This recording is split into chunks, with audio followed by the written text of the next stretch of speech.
We're live. There it is. Faces on the internet and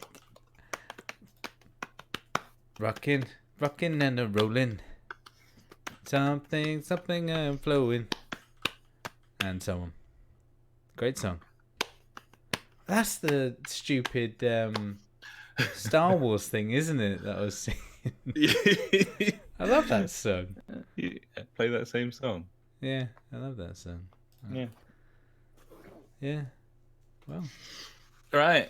Are you ready? Should we It's do this, a shall new we? dawn. It's a new day. It's a new life. New life. Here we go then. Yeah. Hello and welcome to the JfG Podcast. This is episode 236. My name is Alex. I'm joined as ever by my good friend Ash, and that's all the pageantry you're going to get from me. We've Hey, been buddy. relatively lackadaisical recently. I'm here. So yeah, there you go. There's like a proper intro for you, and now it's time to kick back, unbutton the top of your jeans, and just chill. How you doing, Ash? Yeah. Are you all right? Take them pants off, just like me. Take them off. Just Take kick them 'em off. off. Put it all in your mouth. I mean, that's a step too far, buddy. Well, I don't know. We'll But, see. yeah. We'll see how things go. But Yeah. you're all right. Anything- yeah, mate. Yeah. This is it's been so long. I've forgotten It does feel like ages. because we changed it up, and now I don't know what I'm meant to do. Yeah, feeling good. Oh yeah, you can do that. Do I do Yeah, that? well, do what you Anymore? like, frankly. At this Who point, cares? It doesn't really matter. So yeah, Well, it was Christmas, wasn't it? That was good. it was. Yeah, It's good if you get loads of presents and stuff. I got some presents. Yeah, I guess you could say I got some presents. Well, I that's guess. I mean, that's intriguing enough for me to press you further on it, buddy. that's what I wanted. That's exactly what I wanted. You Suckered fell me in for there. it. Yeah, Hook, line, and like a sinker. run me out of town like Ugh. a common pygmy, buddy. What Fish hooked you. I did. Yeah, I didn't really, but yeah. what'd you get? Exciting things on under the Christmas tree for me this year was a new woolly hat. Nice. Yeah, I like a good woolly hat, having no hair. It comes in handy. So I was like, that's nice. I got Doubles as an extremely posh wank as well, I find. whoa. So, Something I could also use for a cheeky posh wank. I got some just some shower gel. nice. Yeah, Yeah. the twofer combo. Yeah. Oh yeah, it came with some deodorant as well. So that was nice. Lovely. For after. Very nice. yeah. Staying fresh. I don't know if my wife's trying to tell me something, but don't smell so bad, you cunt. I reckon that's what it was. Possibly if there is a message, is that one. And thirdly, and finally, some socks. Lovely. So Wow. I nailed Christmas this year. What a my fucking friend. haul, buddy. Luckily, well- the parents-in-law got me some new slippers. Nice. To be honest, that's the highlight of my Christmas presents. The Very slippers. nice. I'm a big Yeah. fan of the slippers, as people know. So yeah, I got People them. who know me Yeah, know that I really do like Yeah. a good slipper. slippers and trains, mate, all Yeah. day. Those are your two things, really. If the I things could that get define you. slippers in the shape of trains, I'm sure it's out there. I'm gonna have to find it and get some for next year, and just buy myself some Christmas presents. Because obviously, no cunt does buy me Christmas presents, as I've clearly just shown. I mean, it's not all about getting really good stuff, but it mainly is. It's like 80-20. Yeah. Yeah, I It's- mean, the missus got some nice smelly stuff, and I got like a £50 voucher from work, so I was like, there you go, love, you can have that. And then she wants to get because obviously she's had her operation, and she's put on a few pounds here and there. She's not happy, and she she asked for an exercise bike, so I got an exercise bike for her, so she got what she wanted. I didn't. And you got your hat. There you go. Everyone wins. Yeah. Yeah. She's like, he's bald. Where do I get the bald cunt? I know. There we are. There Fucking we are. hat. Getting the Yeah. fucking out. Very Yeah, nice. so good, it was a good holiday for me, buddy. Sounds fantastic. Luckily, I bought so much beer and just got wankered every day. I didn't care. It was Nice. ace. Yeah, it was really good fun. And you were off for like a fortnight, weren't you, as I well? was. I was off for 2 weeks. It was lovely. I That went does down to sound nice. see the folks. Yeah, I was like, I can't. I've been in my job nearly 10 years now. I don't think, apart from when I've had kids, I've had 2 weeks off. Because obviously, when you have kids, you get 2 weeks off, which is nice. Well, you don't get paid the same. You get paid fuck all, but you can have 2 weeks off, Yeah. which is nice. But I was like, yeah, that's lovely. So yeah, saw the parents, drank a lot of beer down there. He bought me a couple of kegs of the local ale, microbrewery ales down there. It was lovely. It was Kentish. It was beautiful things. Nice. And then, yeah, I just carried on drinking, and I really haven't stopped. I think I had one day when I didn't drink, but that's because I didn't have any in, and I was getting a bit, worried the fact that I didn't have any beer in. I think I've got a problem now. Definitely have a problem. Yeah. Fucking, why would you stop drinking? You've got a mouth. Exactly. I need sustenance. That's how it works. Exactly. Yeah. It just makes sense to me. Anyway, buddy, how was your Christmas? Did you get anything off your? I can't even remember what my Christmas list was. But did you get anything off yours? No. Cool. Good start. Happy days. No. I got more presents than I have done for about 15 years. It was a bumper crop. Some of it was good. Some of it was not as good. But it was all presents, and it was all for me, or a joint gift, or so. Yeah. I think my list. Yeah, nothing off my list. I was just checking, and you didn't either. So there we are. No, I didn't as think I is did unless I tradition. put socks or slippers on there. Personal highlights, buddy. I got a coffee machine, which is awesome. It's the sort of thing I never would have bought myself. I kind of thought, no, that's stupid. I don't need one of those. And now I have a machine that I use at least twice a day, every single fucking day, and really like it. It's Happy great. days. So I got that. I got a raclette grill and stone, Ooh, which there you go. sure. I mean, do you need it? Sure. No one needs one, Ash. But that doesn't mean it isn't a nice thing to have. It's true. It's good to Slight own issue things. with storage in a 2-room flat. Raclette grill. These things become difficult to stow. But either way, yeah. On the ceiling. Giving that a run out of the weekend. Looking forward to that. Nice. I got a full-size NFL helmet, which doubles as a snack bowl. I kind of like that. Okay. There you go. Again. Have you put it on your head easy to yet? store. It fits perfectly on my head. It's a full-size NFL helmet. It's a full. I mean, I was just checking the size of your head, really. It's a full-size NFL helmet. Friend of the podcast, Paul, wore it for most of New Year's Eve. But yeah, Was that after having food in it, or no, we didn't. no? Didn't partake in it. Thought a New Year's party. I might bust it Wait, out. bust it out. That's no, fuck that. Didn't. Why No, would you? used like breakfast bowls. But Yeah, that makes it's, sense. It's got inserts. It's got one that goes in the grill. It's got one that goes in the top. You can just fill it with chips and dip, crisps, that sort of thing. Like, yeah. It's kind of like a beer hat, but for chips and dip. For chips and dip and an NFL helmet. Yeah. So that was great. I got a fairy light phone charger, buddy, which doesn't sound much, but actually I thoroughly enjoy. And also a Red Panda Christmas T-shirt, which I rather like as well. A fan of the red pandies, mate. I got a shit ton of underwear, which is lovely. I don't have to buy any of that for another 10 years. I didn't get any underwear this year. I was very upset. I was like, sweet, I got the socks. Where's the pants? Yeah, can happen. So I've got to go another year in the same fucking boxers, mate. Can happen. That's what I got to do. I got some nice clothes. I got some nice shirts and stuff. I can't complain, frankly. It was very, very nice. Slightly short-lived Christmas.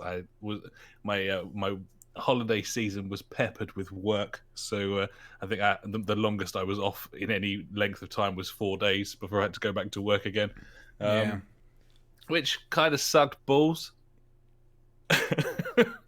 So there was Yeah. that. But other than that, it was cool. It was fun. New Year's was great. We had everyone over here and had a big old bash, and then headed down the old Pantiles to stand under the giant fireworks and nearly die, as we do every year since we moved to Tunbridge Wells. So It's it's like firework roulette, really. Firework Mageddon. It's a dangerous, dangerous game. You got to cover your head. And friend of the podcast, Mark, came down for that with his missus, which was cool.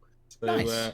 we were a good old troop of people. I didn't get kicked out of the pub this time, so Happy that's days. a good way to start the year. Definitely.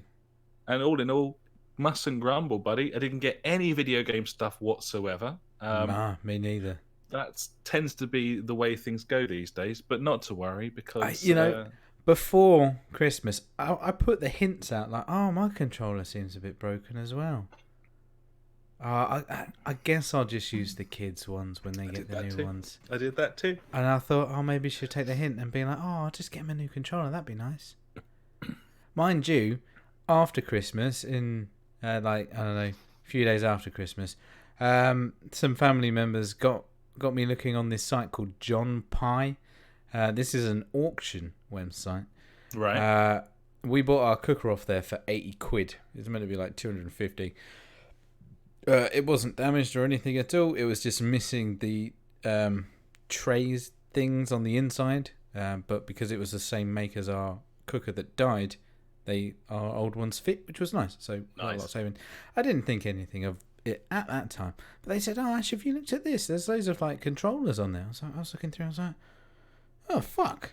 There's all these like Xbox Elite Series 2 on there. Oh, bidding at £10 at the moment. Oh, but I'll put £30 on that. Anyway, they ended up going for 60 quid, and then you've got to add another like 40% on top of that. So that was like, what's that? I don't know. Quick math, like 90 quid. So that's like you can save yourself like 50 quid there or something. But they had some of the Nikon. I don't know what they are. Nikon. Because I was looking at the elite controllers or super controllers or these custom controllers or whatever. Wasn't I was talking about them before? So I was looking at these, and I bid on one up to £55. So I was like, okay, 70 odd, 80 odd quid. I'll buy this. They're like brand new. They're like 130 quid. I was like, yeah, all right, I'll push it out. But some cunt just kept putting £1 more than me. I was like, oh, fuck this. I just, and it was it's not an auction site where it's like, oh, there's a timer and it stops. It's like, oh, when someone bids in the last 5 minutes, sticks another 5 minutes on the end. So it can go on and on. I was like, oh, fuck this. And obviously some cunts just trying to buy it to sell it on. Not like me, that actually wanted the thing. But anyway, I might keep an eye out on that website, to be honest, because there were quite a lot of decent stuff on there. I was surprised. I thought it would just be tat, but there's constant. There was fucking like 30 of these Xbox controllers. I was like, fuck me. If I had money, I could buy them, but I don't. Anyway. What better way to shift stolen goods, I suppose? Yeah, it's true. I do love stolen goods. Anyway. So you said New Year's, you went out and stuff like that. I didn't. I sat in. I was awake at midnight though. I didn't expect that. That was cool. It's the closest I've ever come to not bothering to go out. We were sitting here, having been through the sort of festive period, feeling very sort of fat and old. Me and the missus, nice. And we're just like, shall we actually just watch that fucking hootenanny? And no, it got to like 4 p.m. I was like, fuck that. Invite everyone over. We went down Sainsbury's. We just went and basically spent all of our Christmas money on like a huge feast of food for everyone. Because it's the season for giving, buddy. That's how you do it. So apparently not in my house. Not giving to me anyway, mate. Didn't really spill over into Nottingham. No. Wow, I got loads of gifts for everyone, mate. You do the job. You're from the south. You understand. But it was cool. It was good. It was a good break. I enjoyed it. It felt very short. That kind of made it more special to me a little bit, to be honest. Nice. I had to kind of savor it while it lasted to a degree. And I was in charge of the cooking this year, so I cooked the whole Christmas dinner for the family. First time ever that I've done that, and nice. it all went real well. Only had one calamity. What was that? And that was I was trying to make this elaborate gravy, a Gordon Ramsay recipe. Didn't really have the required ingredients. My folks were under strict instructions because they did a booze run to get some nice British dry cider for the gravy, and they got Strongbow Summer Fruits, which is neither dry nor cider. If you smell the fucking stuff, bit of Frosty Jacks maybe. I had a crack at the gravy using Strongbow. Didn't go well. Had to use granules in the end. But everything else went brilliant. I managed to get the skin detached from the breast there, buddy. I managed to get the butter down inside and shit. It was fucking sweet as the punch. So nicely done. It was good. It was good shit. Good break. And I played a fuck ton of video games, which I'm now going to talk about.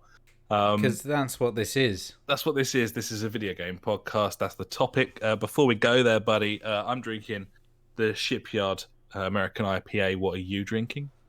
I'm drinking the Hobgoblin Knobgobbler Gold, buddy. I've been on the gold as well, buddy. They had it. I went down the range yesterday, and it turns out they sell ale in the range. Yeah, they do. Didn't know that. Yeah, there you go. It's like buy all your beer making stuff down. Like shit, yeah. Do that, buddy. Yeah, beautiful. Yeah. Lovely stuff. Right, so video games. Fuck, I mean, what have you been playing? Should we take it in turns or something? We've played a lot of stuff. It's been like a month, hasn't it? So I mean, everything that I've played, apart from one, has just been shit I've talked about before. Apart from another one which you've spoken about before. But anyway, firstly, I've been playing Tabs, the totally accurate battle simulator. Have you seen this, buddy? I have got it. I've got it installed on my console as well. I know the Funk's been tucking into this and very much enjoys it. It's very silly. It's barely a game, but for some reason it's still brilliant. It's not a game, but me and my son, we sat here for like a good few hours just playing it, and it's nonsense of a game. So, quick description: 2 sides of a map, line in the middle. You make an army that you can see their army. You have so many points to spend. You spend them on what you have. During the career mode, it kind of matches you up with the same era in time. But the real fun comes when you kind of just free flow it, and it allows you to pick whatever you want. So my son loved a lot of like the necromancy stuff, all of the ghosts and things like that. So he would always just whap some of them down. He'd be like, "Yeah, have it," and they would just absolutely destroy it. One cool feature though is you can actually take control of one of the characters at a time if you really want to. See, for me, I was like happy just watching and seeing the battle take place. It was fun. The main point of the thing, isn't it? It's a battle simulator. So it's like an RTS, but you build your forces, and then rather than controlling anything or telling anything where to go, you just hit go. You see what happens. Let hell loose. And for some reason, that's compelling. I don't know why. It's just good to watch. You think, oh yeah, if I do that, that, and that, and like you do start planning out like what you can do, which is good fun. But at some instances, the AI is really fucking stupid. So if you've got like some sort of cannon or catapult, you want that to stay at the back of the map and just pat people from a distance, whereas the AI likes to kind of just storm it and just go for it. And you're like, not really what I had in mind. We'd take controls of some of the ranged ones every now and again. But yeah, no, my son loved to just like get his necromancer guy and just wreak havoc on people, because they can just like swirl people around in the sky. It was funny as hell to watch. But yeah, great game. Not very compelling, but lots of fun. Yeah, it's just something about it. Yeah. It's great.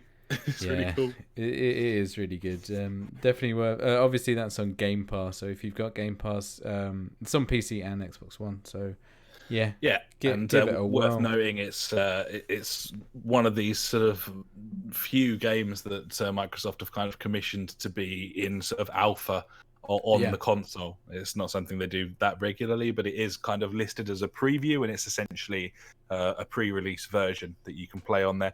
As such, you've got your career mode, you've got a sort of basic multiplayer, but not an online one. But when that game's fully completed, then it'll have fully online battles. There's talk of 4-way battles and stuff as well on there, and cheeky 4-way, like it's going to be pretty good. Yeah, it's cool. Yeah, Gibbons, buddy. So do you want to take one from yours? Yeah, sure thing. Nothing much to say about it, but Half-Life 2 I completed for the umpteenth time. That was the one that I picked up on the old Xbox 360 marketplace online. Without really knowing whether that would work, and it did let me download it to the console. So, I've just finished that off. That game is wonderful. I absolutely love that game. It's awesome. Port-wise, it's not the greatest port in terms of the controls and stuff. I think they could have done a much better job of porting that across.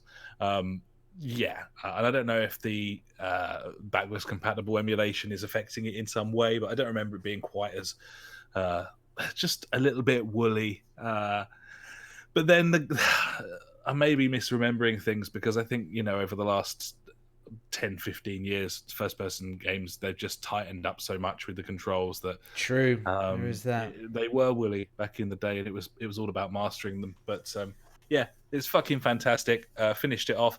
I'm now about halfway through episode 1, and looking forward to going through that in episode 2 as well. Orange Box, man. It's old, but it's fucking great. That's about all I've got to say about it. It's fucking seriously sweet as the punch. So good. So good. So you've been tucking back into Luigi's Mansion 3, buddy, and I know you sort of, you thought it was kind of a bit mediocre, but you were kind of, pressing on with it before.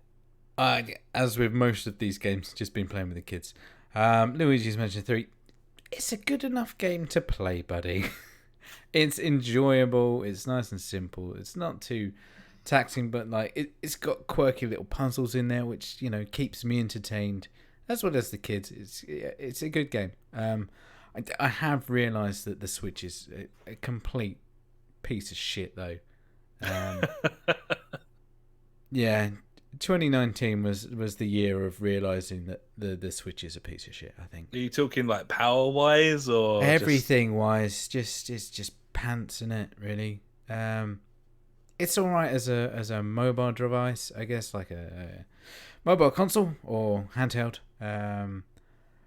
But also it's not, because it doesn't just fit in your pocket.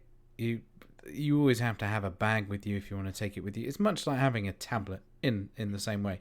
Like you don't just carry it around with you. You have to purposely take that out, like plan ahead kind of thing. But the controllers are just absolute pants. They're the worst thing ever. Like after having played Overcooked on a PlayStation controller, it's you can just feel the difference. It's insane. Like those Joy-Cons are just the worst things I think I've ever held. Great idea, good concept, but just execution wise, just terrible. Really bad. Bit of a shame. Yeah, I mean, it is, and especially with all the issues with the what's it, the floating and stuff or whatever on controllers. It's just not good, man. It's really not good. I saw that Nintendo of France are doing free replacements. Still no news for us in the UK, which sucks balls. Really. Yeah, they seem to have managed to keep it relatively quiet. It hasn't hit like mainstream news, really, considering what a complete failure that is for like a product. True. It's not the best. Gibbons. Luigi's Mansion. It's fine. It's a good game. It's solid. Made me think of other games that came out on the Switch this year, and really none came to mind.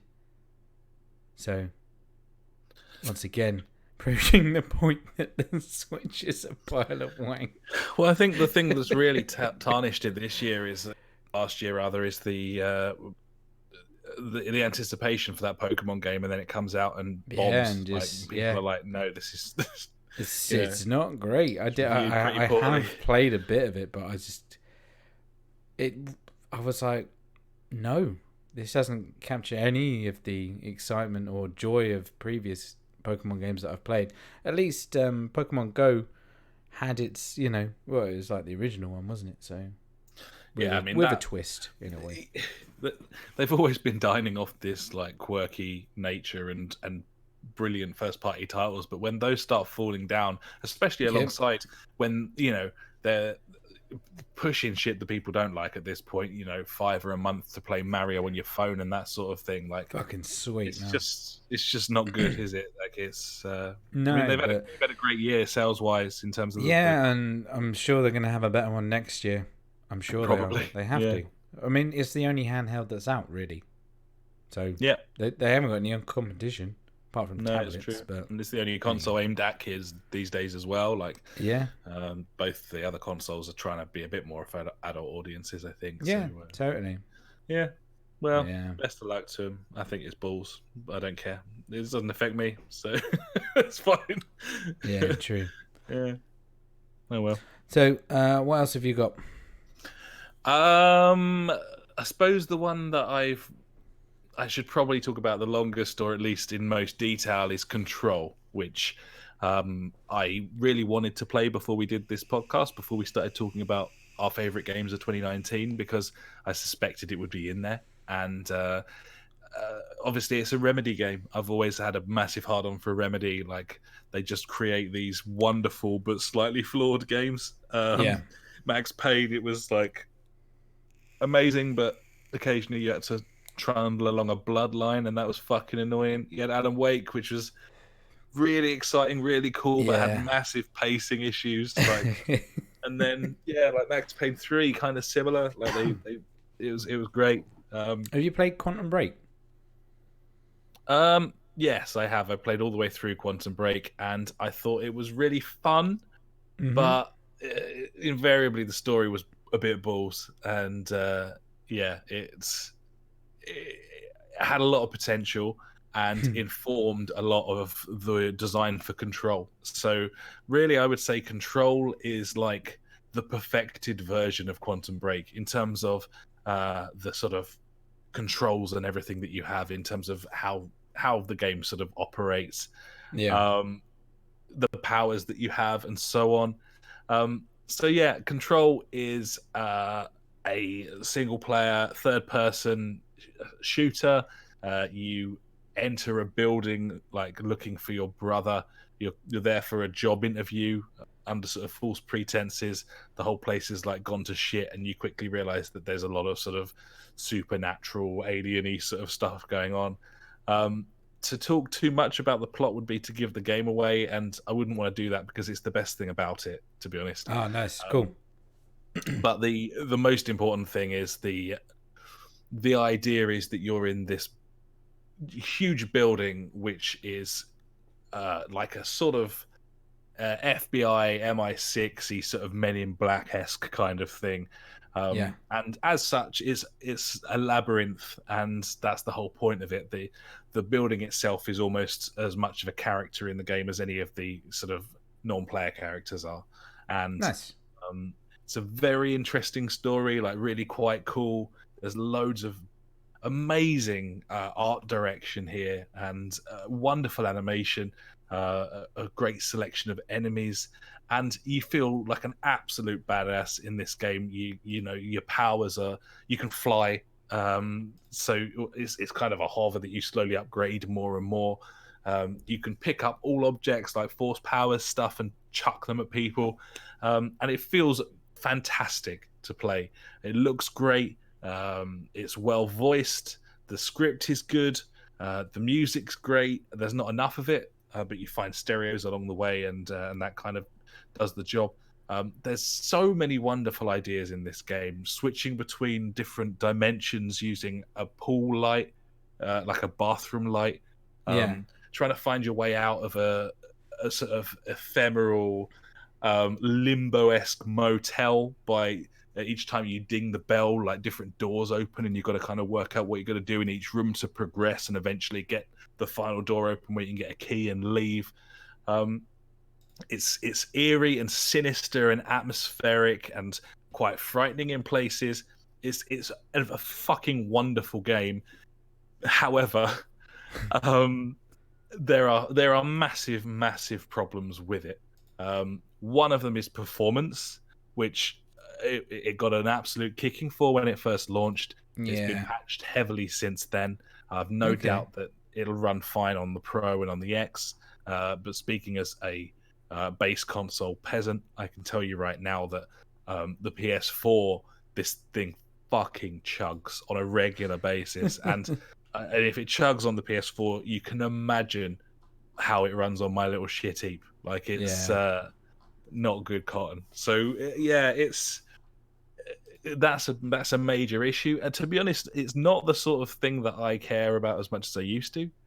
Yeah. And I obviously will mark a game down for that because that sucks That's balls. bad But form. yeah, but at the same time, that's not a deal breaker for me. I can live with it. And if that was the problem with the game, then I would really sweep that under the carpet. But there's other issues, and the biggest issue I found playing through it, other than the fact that the ending was abrupt and annoying, Yeah. is the map and navigating it. So obviously this is a labyrinth, and they clearly wanted it to be confusing. And I suspect that it's quite a difficult tightrope to walk when you're trying to make something a little bit kind of disorienting and confusing, to not fall off that tightrope into really fucking annoying. And unfortunately, in my eyes, that's exactly what's happened.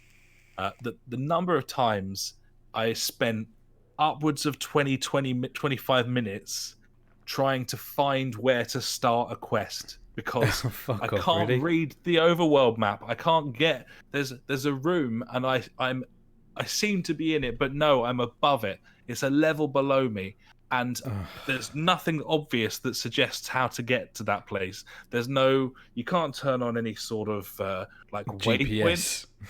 which I haven't got a major issue with. I don't really like that in games Yeah, anyway. I know. It's all you Yeah. focus on, but at the same time, you throw me a fucking bone. It was oppressively, annoyingly difficult to Yeah. navigate, and Yeah. it's a major problem. Like thinking about it now, it's such a shame because it had everything going for it. I really did enjoy it a great deal. One of the best games I've played in ages, but just major problems with performance and as I say, the biggest problem just navigating the thing. Like there Yeah. was one mission. It genuinely took me 45 minutes to like of just sort of ambling around the game world trying to find like, is there a door I haven't seen? How do I fucking get down there? And it's just yeah, and that I wasn't even like doing a. I didn't even have any sort of quest at that point. I was trying to find one. Like, yeah, it's really good. I really like it, but it's just a big shame. Couple of issues. Yeah, highly recommend it. But perhaps if you get to the stage where you don't know where the fuck you're going, just pop YouTube open rather than trying to work it out for yourself, because no one will blame you for giving up and trying, and you're not even doing a mission at the time. So Yeah. So yeah, that's I'm planning on doing a playthrough of that in the next couple of weeks. So hopefully, I mean, you've pretty much nailed everything there. I'll just be like, yeah, what he said. It's real nice. Like the combat is excellent.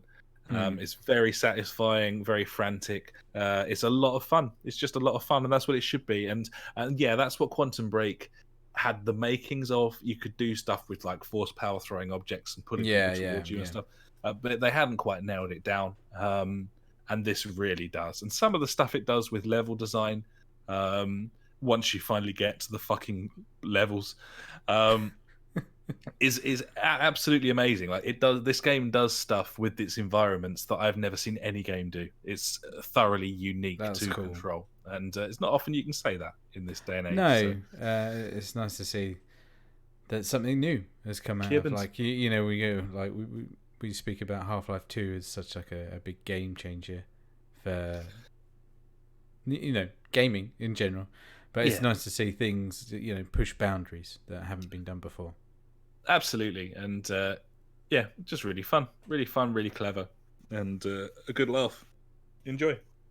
Nice, buddy. I've been getting tucked into Fortnite again a little bit. We had a message from Mike Strider in Discord, who's all about playing a bit of Fortnite and enjoying the silly game modes that I have suggested in there. The fact that, you don't have to play the Battle Royale mode. There's all kinds of shenanigans going on there. So yeah, I've been doing a lot of them with the kids again. It's been good fun. Like the whole kind of, I'm gonna say like Gladiators, the TV show, the thing at the end, with the Travelator and yeah, exactly. Just doing that stuff. It's really fucking stupid and funny. I highly recommend, like, if you've got like a few mates that you play with, like, download it and just give these things a go. They're really stupid, but also really fun and frustrating as well at the same time. They're good. It's good. Nothing else to say about that game apart from it just continues to make so much money. It's fucking ridiculous. Madness. Yeah, it's insane, isn't it? Kids these days, mate. Luckily, my son doesn't care for it as much as he did, which is nice. I like that. I've played my friend Pedro, buddy. I've had a few hours on that. Obviously, not with the kids, because it's all about killing dudes. Yeah, and what a delight this game is. It's wonderful. It's so good. If I had to pick 10 games, I think it would be in my top 10. Unfortunately, it didn't make the top 5. Spoilers. I think that's probably just because I haven't played it enough, though. I think if I carried on playing it might creep in there. But I'm not gonna give anything away, but yeah, it's wonderful, isn't it? Yeah, it's so much fun. Yeah, and you went through it all anyway. So art style's great, stupidity's great. Just the fact like it's like a ballerina, but it's not. And it's just fucking stupid. It's so good. You can string things together, and you can use objects in the world to string combos and things together. It's really well thought out and put together. It's so satisfying, and you kind of feel like you're in control a lot of the time, and then luck, you just sort of sneak your way through stuff, and frantic last minute kills and that sort of thing, coupled with the fact that you spend the entire game talking to a banana. What more could you want? Givens, buddy. It's really, really good. Really good.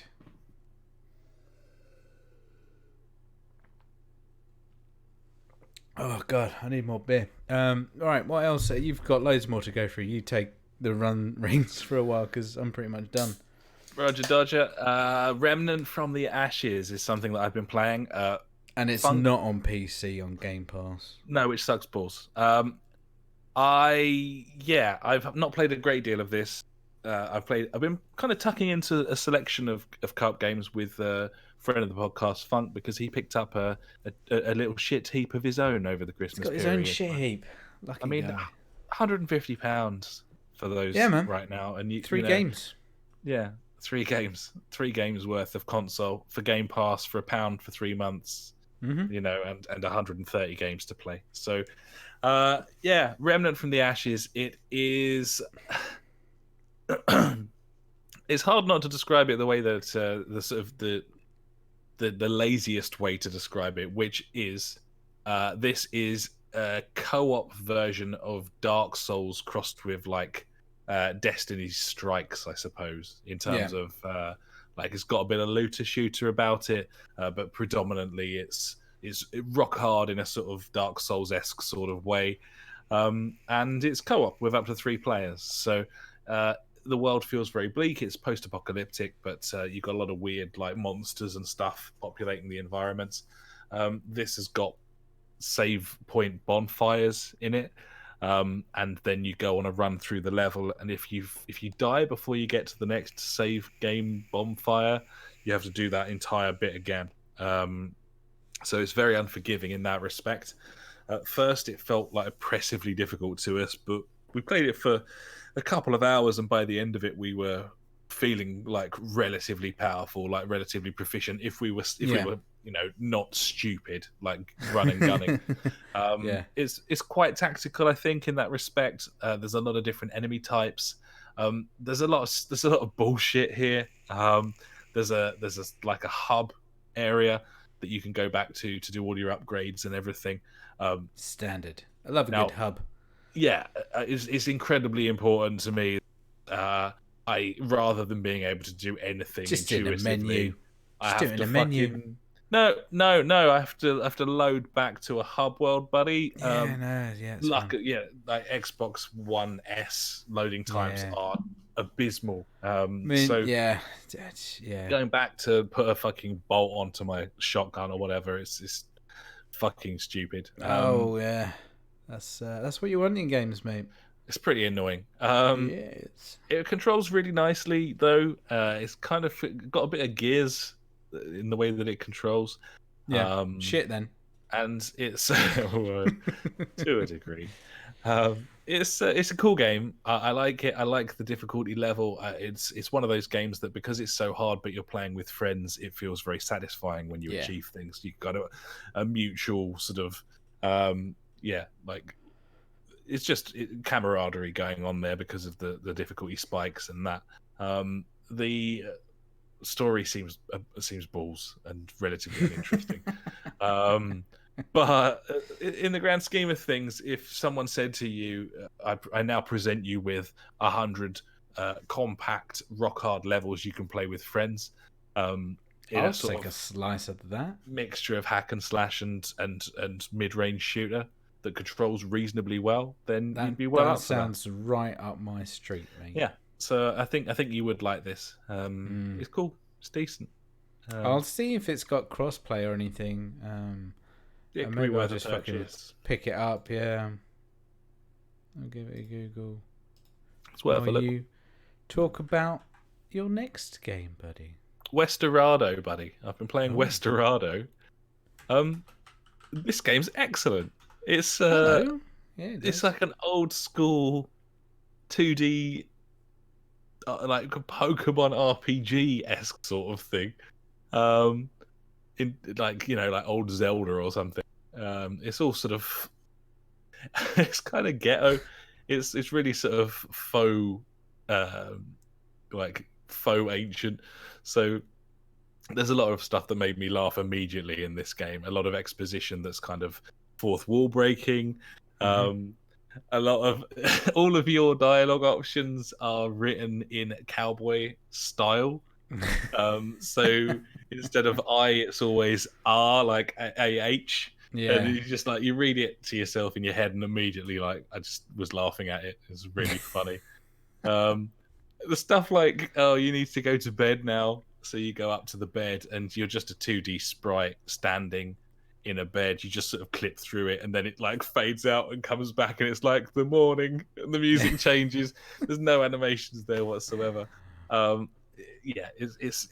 This is just made by people with a real soft spot for old school RPGs and also a real sense, like an Adult Swim style sense of humor. Nice. And for all of those reasons, it's really fun. It's quite enclosed little map. I think I played it for half an hour and I'd already explored 25% of the map or something. So it's cool. quite an enclosed world. The whole point of the thing is you're supposed to be helping your brother herd some buffaloes into a pen. One of them escapes. You have to chase it. When you come back to your homestead, the whole thing's on fire and your brother and mum have been killed. And you have to avenge their deaths by finding out who did it. So it's all completely contrived. You go around the town, the woman's like, you need to go and get my husband from the saloon, he won't come home or whatever, and then you encourage him to come home. And through all of the dialogue trees, you've got the 2 or 3 options that you have, or right bumper to draw gun, and that acts as a fourth dialogue option throughout the whole game. No matter what you're doing, you can be talking to a priest or a shopkeeper or a the saloon owner in the bar, and he's like, "What can I get you?" And you can draw gun, and he's just like, "Whoa!" It's just, whoa now. It's really funny. Well, good. It's quite tough as well. You've got the, the lives are done in hats, so you've got 3 cowboy hats to start off with. If you get shot, then your hat falls off, and there's an animation of you putting on another hat. Like, you come back to the homestead and your brother's dead, and you go and speak to your uncle, and he's like, "I told him he should have been wearing that hat."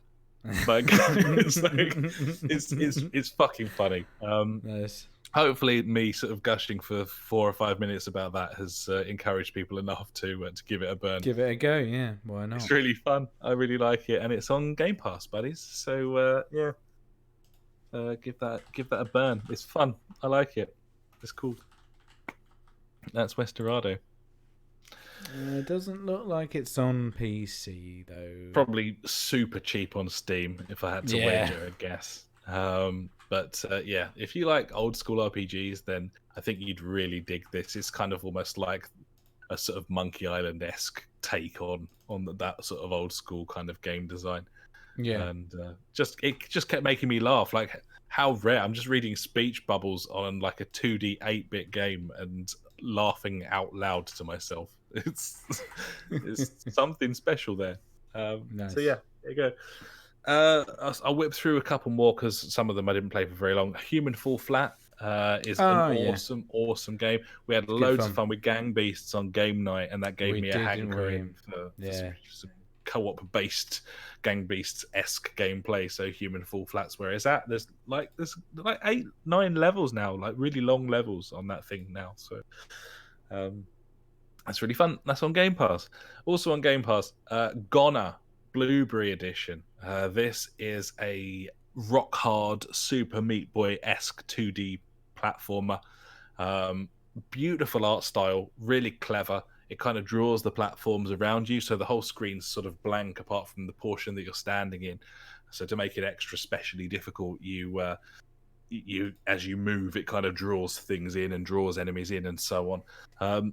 Cracking design here, really interesting, like reload mechanics, and just really cool game. I'm hoping that I've been looking for some time for something to satisfy my 2D platforming hunger, buddy, after Celeste, and I'm hoping that Goner is the antidote for it all. It's really good. I like it. Nice. Game Pass. Halo. I've been playing some Halo. I played some Halo 5. Halo 5's shit. I don't think I've played Halo 5. Just shit. Cool. It's just shit. It's not like Destiny then, yeah? I don't like it. It's boring. It's fucking boring. Halo 5 is fucking boring. In what sense? Like it just feels like gameplay, nothing. The gameplay's dull. The dialogue is like po-faced. It's got no sense of humor. Like it takes itself seriously, and it can't because it's fucking ridiculous. Like, the guns are annoying, I find, and why am I always out of ammo? Like, all the time I have to find guns on the battlefield all the time. I'm sick of it. Like, I'm not a bad shot in a game. It's on normal. I'm not struggling, but I'm constantly fucking spent of ammo. Like, that's not fun. I don't want to do that. So in response to that, I fired up Halo 4, which is the only other Halo game I think I've never played. How did that compare? It's much better than Halo 5, but still not that great. It's all right. I mean, that was the first. Was that the first non-Bungie one? Halo 4? Yeah, I think so. Yeah, so I guess they're still dining off of Bungie's good design to some degree. You can't trust 343, man. You can't. Yeah, again, I think I might have just grown out of Halo, to be honest. I don't find there has been a lot of them. Well, yeah. I mean, the same goes for Gears. I'm just sick of all of them, and I don't find them at all interesting anymore. And it used to be the case that they were just really fun to play through, but they're not the best shooters anymore. No. And so if you got no like story, it doesn't feel brilliant to play. There's just no reason to play it. So Yeah, totally. I fired up Reach shortly afterwards, and much better Yeah, game. So yeah, I'll probably end up going through that now.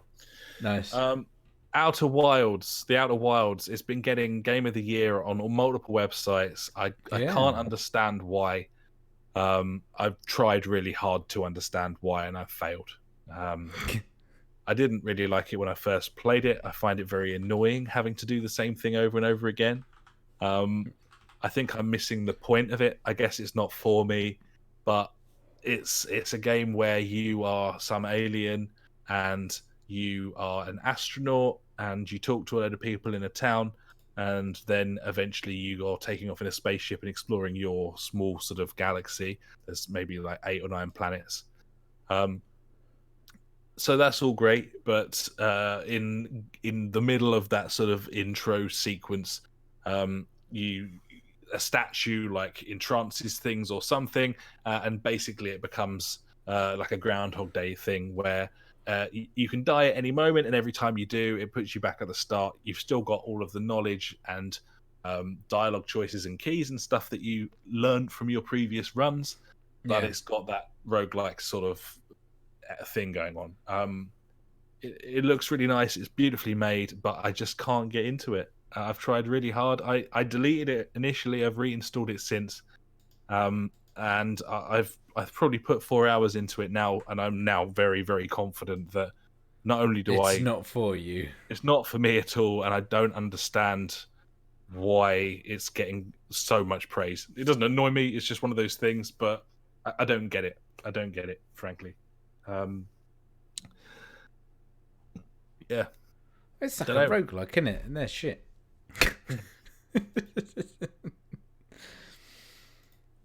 It's got a lot of charm, but I can't really fathom it. I just find it kind of frustrating. Keep doing, there's just something about it. Don't really understand. We'll move on. Cool. I very briefly played Devil May Cry 5. Why, you ask? I can't answer. Just to see if you like it or not, I'm guessing. I thought I'd give it a go, and yeah, and I think it's quite cool. I think it's Yeah? quite a cool game. Okay. Yeah, I'm not very good at it, but I then think the why last would one I I be? played was 3, maybe 4. I can't remember. And no, it's not my cup of tea. No, I'll never play it again. But I just had a little dip in to see what it was all You gotta try about. these things, buddy. You never know. Yeah, Your taste changes as you get older. quite a cool game. Quite Yeah, cool. nice. I won't play it Nice. again. And the only other one, Jurassic World Evolution. I played that recently because it's on Games for Gold. Games at for the Gold, moment. isn't it? It was one of the games. I picked that up, but it's not on PC, so I can't play it. Yeah, that will happen. This is really good. You shouldn't be surprised that it's really good. It's from This Frontier. is the theme park world for Jurassic Park, isn't it? Yeah, Yeah. it's a park builder. It's it's It from the sounds people who made ace. Planet Coaster. Yeah. It's That fully great game. licensed. It's got all of the John Williams music in it, and all of Nice. the narration and tutorial is voiced by Jeff Goldblum. Oh, that's And, amazing. Yeah, it's just really Sold. fun. I like it, Cool. but I do crave a mouse at all times while I'm Yeah, playing I it. was gonna say the place you want to play that is on a P. Well, you can plug a mouse into your Xbox now, can't you, buddy? I think you can. I haven't tried it yet, but I should. You should try that. Get a wireless mouse and keyboard, bang it in, see what happens. Probably not a lot, but you know. Yeah, it's worth a go. You Might never give it a try. know. So there you are, buddy. Those are all the games I've played over the last 3.5 to 4 weeks. Nice, buddy. Obviously, I've been playing some Destiny, as always, and just a little thing saying that we've been doing the raids. We went through Leviathan, which is the raid that I did like 2 years ago, but a few of these guys didn't do it, and I was thinking, all right, this is going to take us a few weeks to go through. It took us 4 hours. We did it. I was like, fuck me, that was incredible. I thought it was going to take forever, but no, we managed to get through it. And last night we managed to get through Garden of Salvation, which is the latest one. Normally it's taken us like a couple of days to get through it because the boss is just an absolute cunt. Everything goes wrong all the time. but we managed to smash it out in an hour. The whole thing in 1 hour, and it was fucking awesome. I'm really enjoying Destiny at the moment. Yeah, I know. I don't care. I do. I don't know why. I'm chasing everything down. I'm doing all the stupid quests. I'm playing loads of PvP now. Like in competitive PvP as well. I seem to be doing pretty well. We went on like a 7-game winning streak the other day. I don't know how. I was getting some kills. It was great. It made me feel good that I've still got like an eye for this. I can still keep up with the young'uns and stuff, I guess. But yeah, it's cool. I'm enjoying it. My plan is to finish off like the title, do everything for this season, and then leave it at that. So I've got another month or so of playing this game, and then I'm going to take a well-earned break, even though that's not a thing. But yeah, whatever. It's good. It's really good. Lots of fun. I'm glad you're enjoying it. Yeah, man. It's cool. Right, game of the year then, buddy, I guess. Yeah. Slightly more low-key than normal. Several reasons for this. One of them being that we've just bought less games this year than we have done for quite a long time. Probably quite sensibly, I would argue. Yeah, I would say so. It was a case of waiting for reviews to come out and, if we actually wanted the game or not just because, we wanted to win the game of buying games. Yeah, and there's definitely games that we have yet to pick up that I would imagine I would probably have had. I suspect I'll play them at some point. I would like to play Sekiro. I know that you sort of tucked in and weren't that impressed by that. But, it's hard. And I wasn't ready for hard. I'd like to play that. I'd also like to play Jedi Fallen Order. So I'd like to play that. I suspect that probably would have been something that I really, really liked. I'd like to play Disco Elysium. I haven't played that. Yeah. I'm hearing very, very good things about I'd like that. to play Death Stranding just to see what the fuck it's all about. I don't think I'd like it, though. And that's why I haven't bought it. Yeah, I don't think that I would either. I would quite like to play Telling Lies. I'd quite like to have played through A Plague Tale: Innocence. I played the demo and really enjoyed it. I suspect that would have been somewhere kicking about on my list as well. So there's a fair few games that we didn't pick up, but I don't think that many in the grand scheme of things. I'm just having a very quick sort of glance through everything that came out in 2019. I think I've covered most of the stuff on here, and I would like to lead proceedings by very briefly, and I'll get it out of the way early. Negative. I personally think, from everything that came out, whether I played it or not, that 2019 was a fucking disappointment for video games. And if you compare it to previous years where we've had, we've struggled to get games into our top 5, top 10. This where, not struggled, struggled to fit them in because there's been so many good games. This year, I got to 2, and I was like, oh, what else should I put in here? Oh, yeah. And our tastes and us, what we play has changed. Certainly, it's not that weird that you struggled when you've basically played one game for the whole year. Yeah.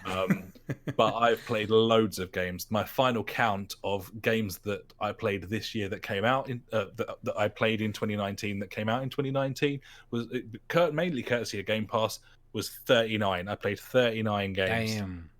I think I was at 25 or something like that. And I still struggled to put a top 5 together because a lot of games that I played this year, I went through looking at all the games I did go through were games that came out last year though, like Sea of Thieves. I played that for a hell of a long time, but that's a 2018 game kind of thing. Most of the best stuff I've played on Game Pass is older games as well. Yeah, But I just think if you look at the AAA games of 2019, certainly there's just nothing there. So many disappointments.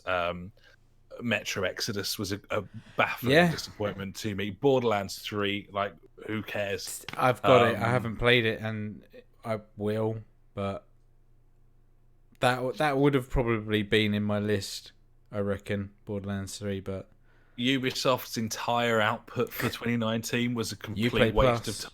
Like, that should be who gives a fuck about Breakpoint or any of, like, there was a distinct lack of exciting new games coming out because of the whole games as a service thing. Games basically being fucking hammered into the ground more.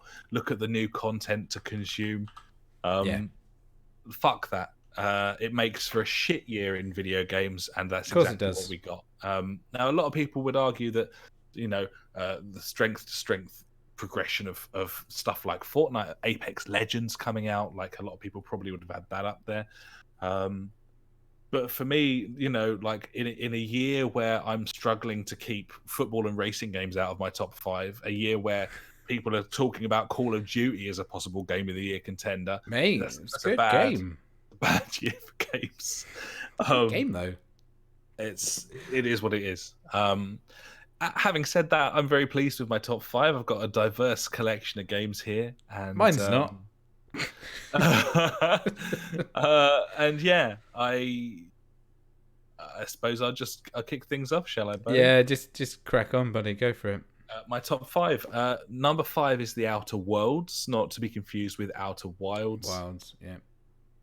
The Outer Worlds, Obsidian RPG, a la sort of Fallout mold.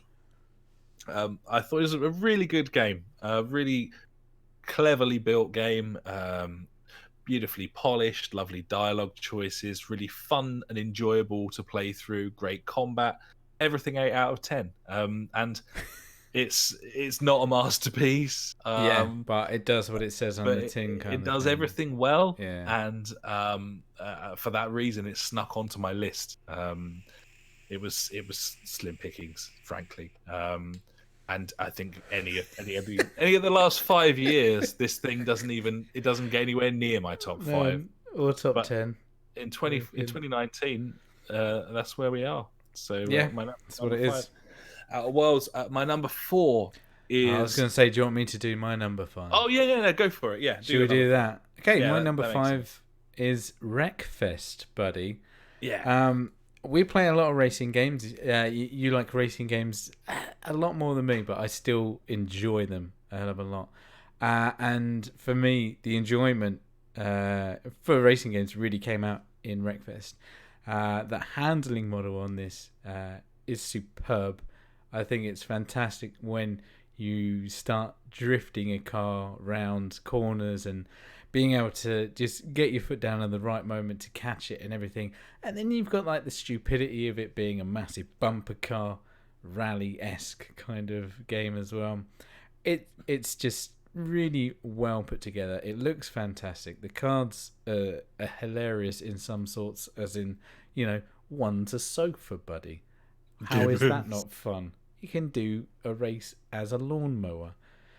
It's got a lot of gimmicks to it, but fundamentally, it is a very, very good racer as well, and that is why it's my number 5.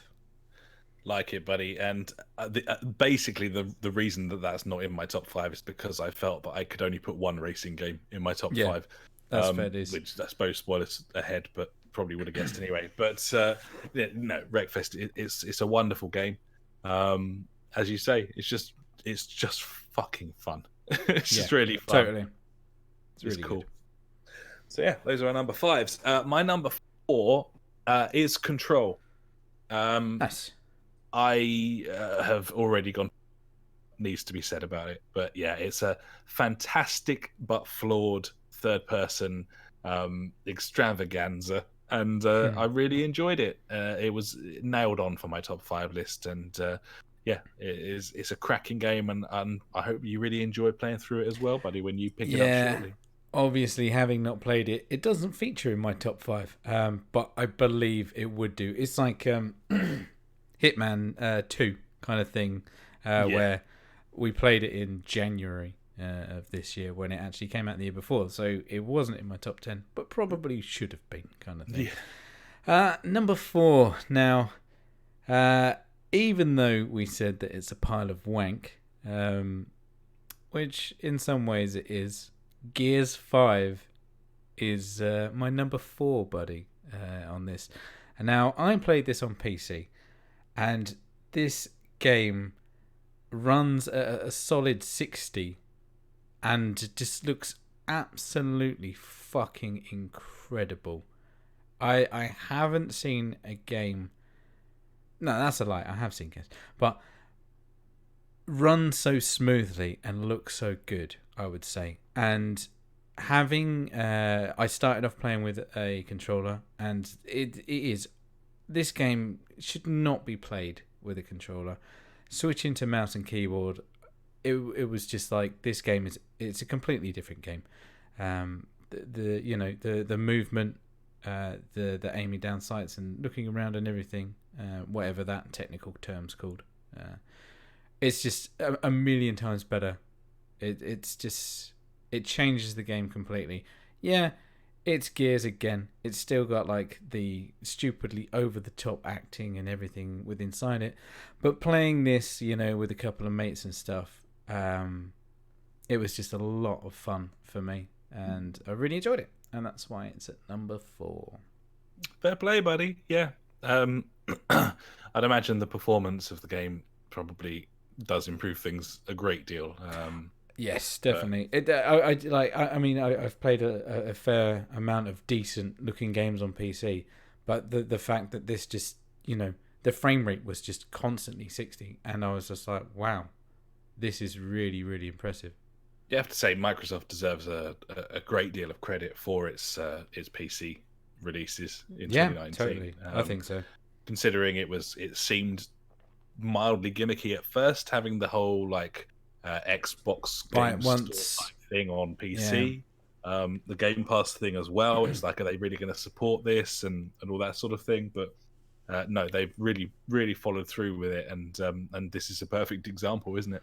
Yeah, totally. Couldn't agree more. Gibbon. So my number three is my friend Pedro. I think it is awesome. It's just super, super fun. I love the controls. It was an absolute roller coaster ride.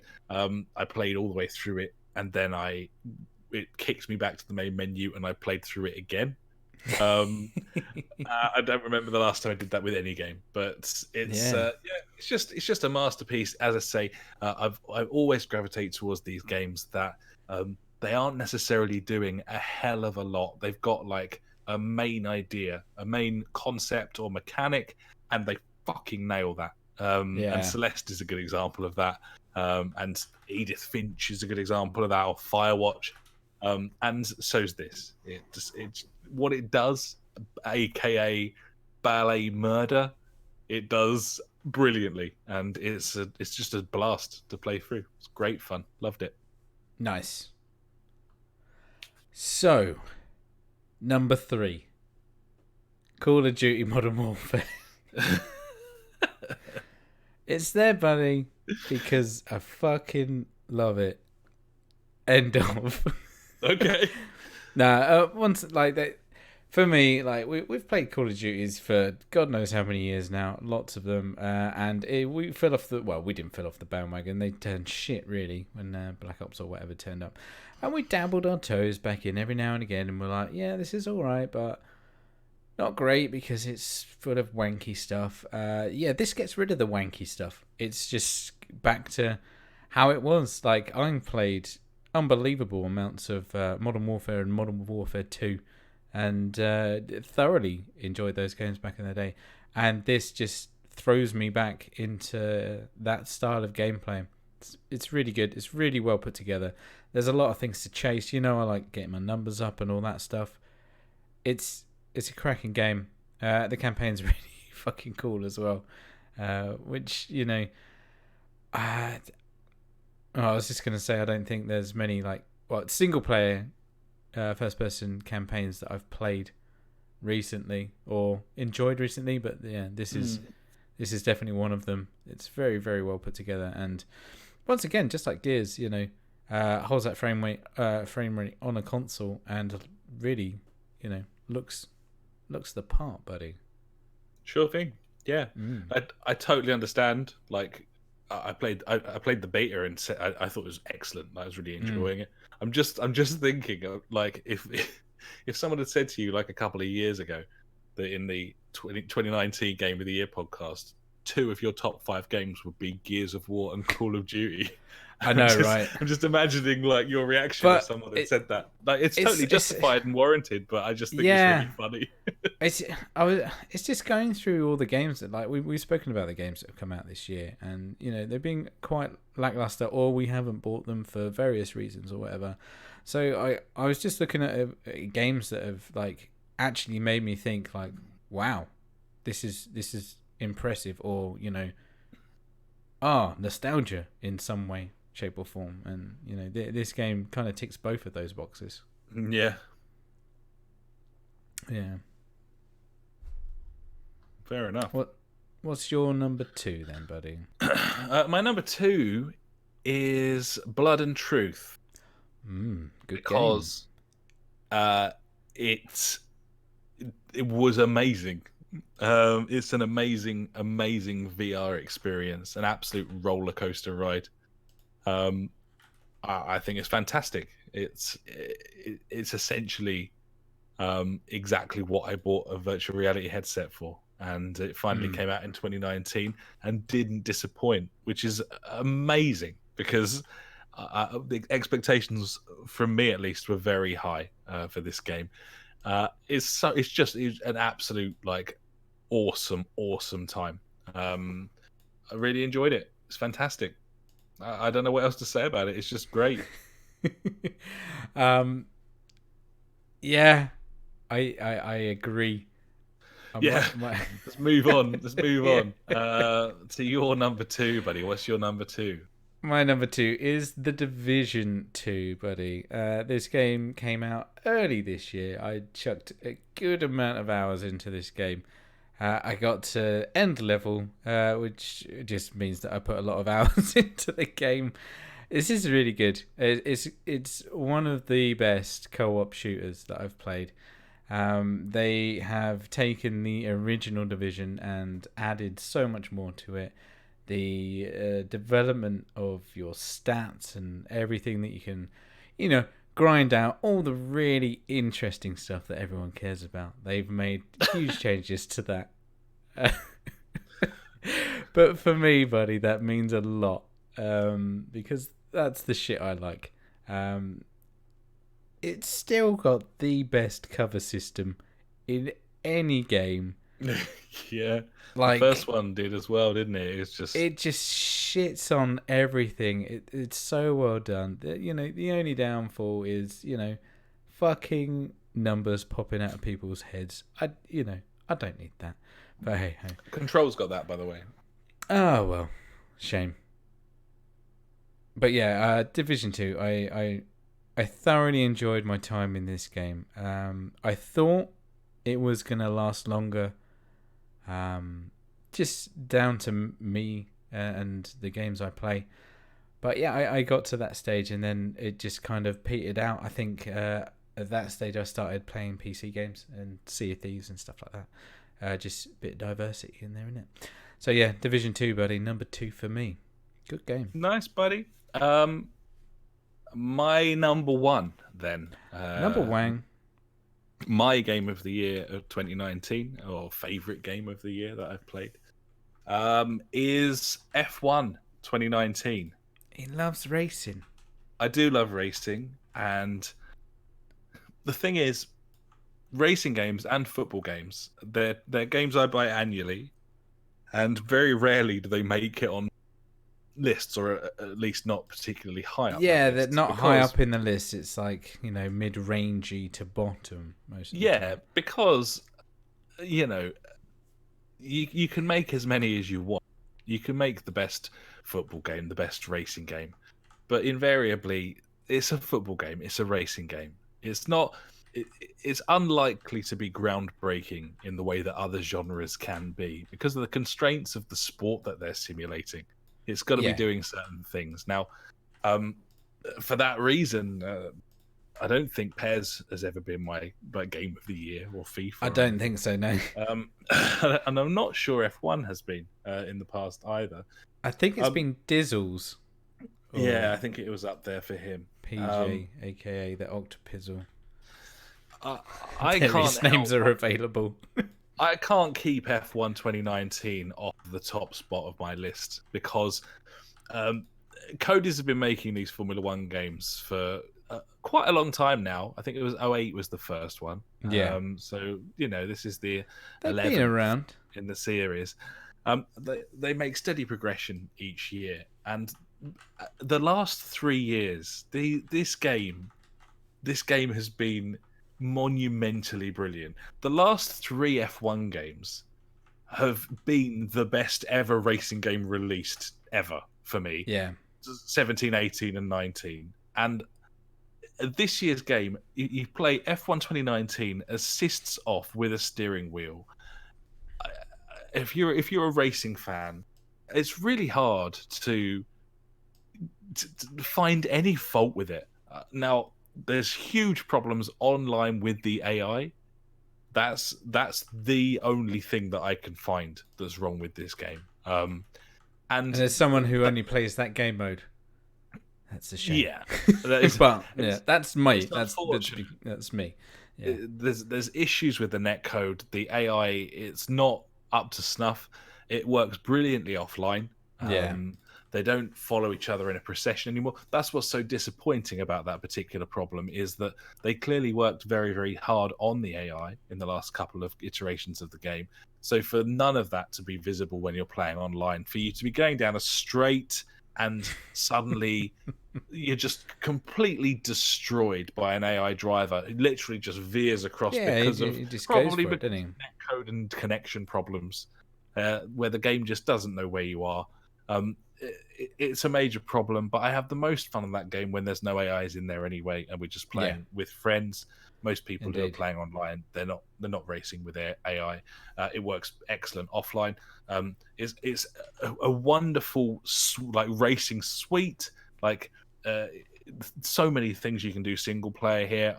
I've been tucking in at the start of game nights to the various challenges and championship modes. There's nice. More classic cars than you've ever seen before, but fundamentally the thing that is so incredible about this video game is the way it feels. The sense of speed, the sense of control, how analog in nature it is, how it does exactly what a racing game should do, in that it feels like it's all you, for better or worse. It's fucking all you, man. Like if you bin it, you did that. It's your fucking fault. You fucked it. You fucked it, you silly dickhead. Yeah. If you put in the greatest lap ever, or chuck it up the inside and overtake someone clean when they're not expecting it, again, you did that. You get it stopped before the corner. You did that. It was all you. This game is like a fucking vessel for your ego in that respect. But it's just the sense of speed, the sense of occasion, the presentation's excellent. It's graphically, it looks fucking wonderful on what are aging, decrepit consoles at this point. It's a fucking brilliant game, and it's comfortably my favorite game of the year. It speaks volumes about the quality of releases this year that an annual racing franchise has managed to hold the top spot of my list. I've no regrets. It's the best thing to come out this year. I've had a ball on it. I've probably played it more than anything else. And yeah, it's a masterpiece. This game, it's wonderful. Absolutely love it. And that's my number one. It's a very, very good game, buddy. Gibbon. So your number one, buddy. My number one, obviously, this year or last year, the year that we're talking about. For my birthday, buddy, I got some VR, I got a VR headset with some control-y ones and stuff like that. I dabbled about, and I played a lot of good games. I was like, wow, this is good. I played Static. That was probably one of my favourites. I love a good puzzle game. But one game obviously stood out head and shoulders above any other VR game that I've played. And yes, you put it as your number 2. That is Blood and Truth, buddy. Gibbon.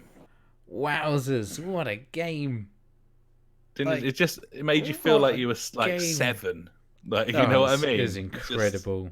That first moment, obviously the first bit when you have to move along, I was like, oh, firstly, I haven't got any kind of nausea, which is nice, because quite a few VR games give me the old tummy upset, I must say, when we start moving.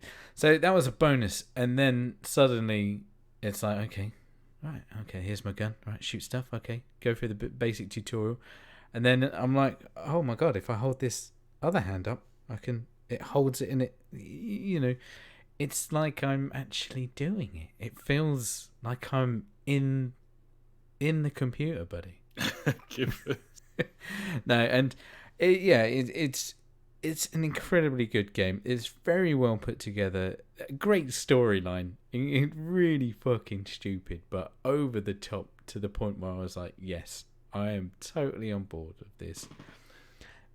Visually, cracking acting, like, yeah, really, the acting. A great villain as well. Like, he's a proper dickhead, but yeah, totally. It's got like so many silly moments and little things that, you know, you can do, which are fantastic little touches to, you know, this could just be like your basic like on a rail kind of shooter. It doesn't have to be anything special, but it's all the little touches that they put in there. You know, like when you're in the car, fuck about with everything. It's great, you know. Turn the volume up and down. You know, the climbing up the like dilapidated building, like the construction site, where you're actually physically moving about with your arms and stuff. Yeah, when you got to do like the monkey bars and stuff like that, it's good. It's even like the cover system works pretty well. Like going from cover to cover, like that's one thing that, you know, I didn't think was gonna be decent, but, you know, it's a case of, all right, I need to go over there, let's go over there, and, you know, you're in cover. Oh shit, there's a grenade. I can either try and pick that up and throw it back, or try and dodge it and move out of the way, kind of thing, you know. Even though it is like a linear story, like campaign or whatever, or not a campaign, but, you know, mission, it's you go from A to B, but you can have there is diversity in there. You've got multiple routes you can take. I think this is what I spoke about with Uncharted 4 a few years ago, saying like, you know, they've gone from having like one corridor, you have to go down there and follow that, to you can branch out and go like 3 different routes through here. I'm not talking about like the bit of Uncharted where it's open area, but like just even like the basic missions, you know, you can either go up there or down there or over there, and in this you can do the same, and, you know, you can have multiple playthroughs. It's really, really good. It's very, very well put together and looks fantastic. It's my game of the year, just because of, I think VR is really pushing forward now, and this is one of the games that has pushed it further in that way, shape, or form. Yeah, I mean, you look at what's on the horizon. Certainly with Half-Life Alyx, for example. Yeah. And when you wondered if maybe VR was developers were maybe losing interest in it, was possibly going to run out of steam a little bit.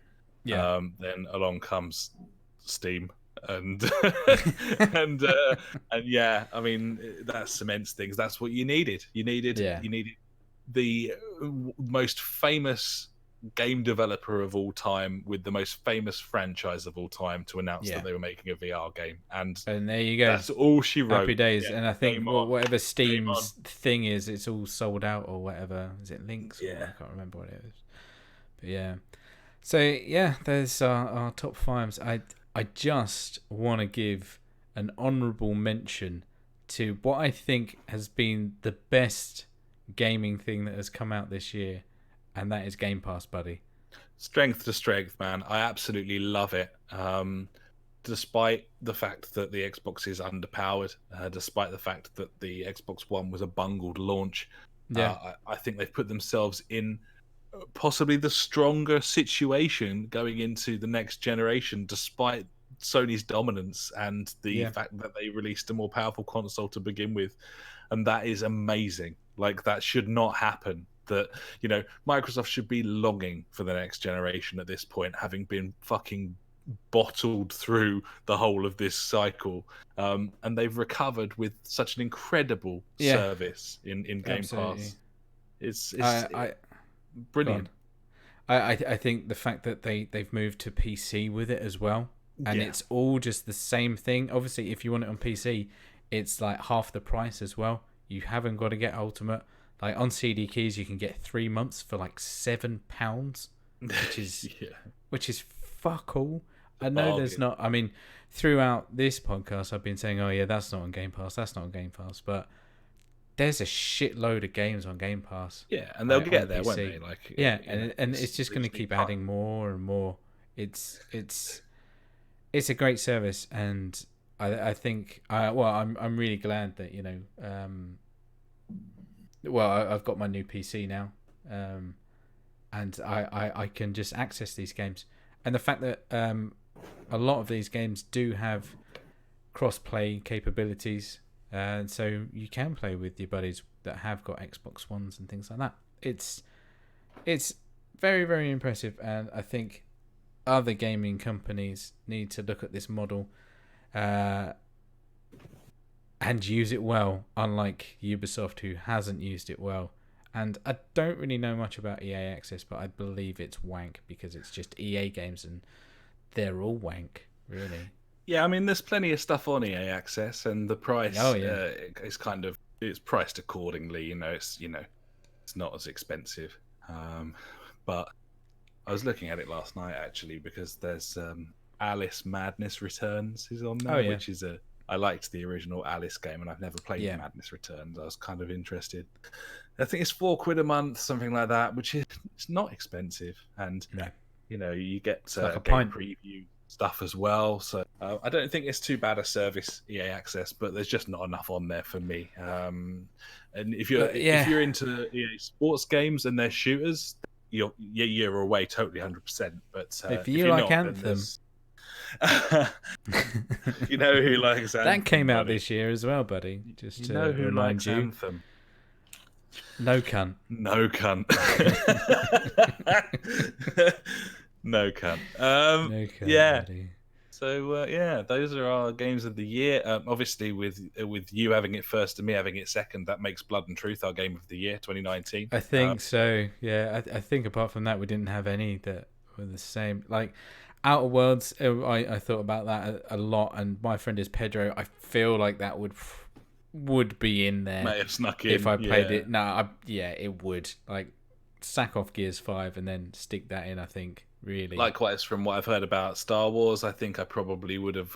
It sounds like my sort of game. I'd imagine that probably would have snuck in there ahead of Outer Worlds. So, but all in all, it's an interesting list. Mine, again, it's just been an odd year for games. I think really. You look back at Celeste year, where I had Celeste sneak into my top 5, despite the fact that I'd only just started playing it. Yeah. And, I mean, looking back now, would that be number 1? That year, 100%. Yeah. It's one of my favorite games of all time in my whole life. I put it right up there with Sonic the Hedgehog 2, Pez 3. It's I love that game. I love that game. Yeah. It would have been my number 1 that year. And I can make up for it now, buddy, because we'll move out of Game of the Year. Of course, it's 2020. It is 2020 now. This is one of the hardest lists I've ever made. I've literally just made it in 5 minutes now, and it's so wrong. I'm going with it because I was making. Obviously, we're going through our top 10 games of the decade. We didn't even say that. That's because I butted in and started interrupting you like I always do. But you listed a load of games. I was just like, that can be 1. That'll be 2. That'll be 3. 4, 5. I got to 10, and I'm like, I like that one though, and that one, and I like that one. I was like, oh fuck it, that'll do 10. I deliberated over this for a really long time. I could as well, but fuck it, I'm And going with it. I still, I've settled on this. I've made my bed, but I couldn't help but put some honourable mentions below that I had to scrap. It's really hard, man. A game, basically, you can pick one game a year for 10 years. Like, that is not an easy thing to do by any means. So, yeah, I've done it. I got to move that one. I'm moving that one. That one's going there now. It's too good. It can't be down there. It's too good. What a It's list, too though, good. eh? Oh, there's been some great games. 10 years. All right, where were you 10 years ago? What were you doing? 10 years ago, I was living in Bath. I was at university in Bath, and 2010, I was in this. I was halfway through my first year at uni in Bath. That's what I was doing.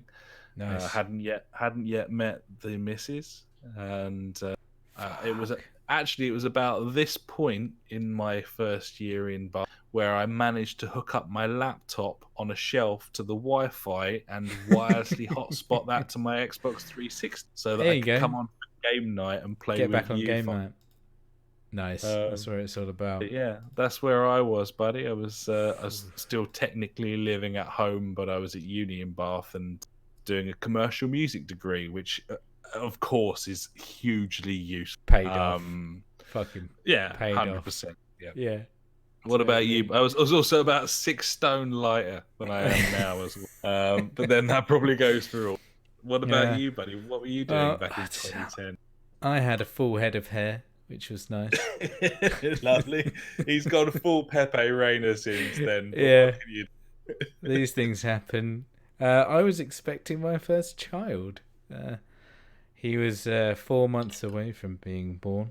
I was finishing off my masters and living with my missus at the time. It was a very stressful situation to be in. Not having a job or anything and having a kid coming in 4 months, but you know, it all turned out all right. And since then, I've moved like 5 times, had another 2 kids. That's 3 in total, and yeah, I got a job, which was nice. Yeah, and that's my 10 years. There you go. Yeah, no, it's 10 years in a sentence. What have I done? Yeah, same here. I mean, we started doing the podcast. Was our first one was 2016 or 2015? I think it was 2015, 5 years ago, wasn't it? Yeah, so we've had 5 Game of the Year shows. You can check it out on our website, the JfGpodcast.co.uk. Yeah, I did look the other day. 2015, February. Or March 2015. So 5 years ago. So we've had 5 years of Game of the Years to draw from for this list, and 5 years where we necessarily making these lists on a regular basis. There were lots and lots of games to choose from. There have been some amazing games in the last 10 years. And yeah, kind of interesting. Almost all of my games are this gen. I noticed. Nice. Bearing in mind it was sort of end of 2013 when I got the console. True. First 3 years, I didn't play any of the games on my list. Well, 2 of them I did, but 8 of them are from this gen. I suppose that's probably about right. 3 years versus a game a year. Here we go then. My number 10. Number 10. Game of the decade is Horizon Zero Dawn. Great game. It's an amazing, amazing game. It's a miracle game, really, if you think about the fact that Guerrilla made it and what they'd made. Killzone, wasn't it? I still think it's the best looking game on the PlayStation 4. Even though it came out several years ago now. I thought it was a wonderful game which featured a female protagonist but didn't shove some sort of politics down your throat about. Yeah.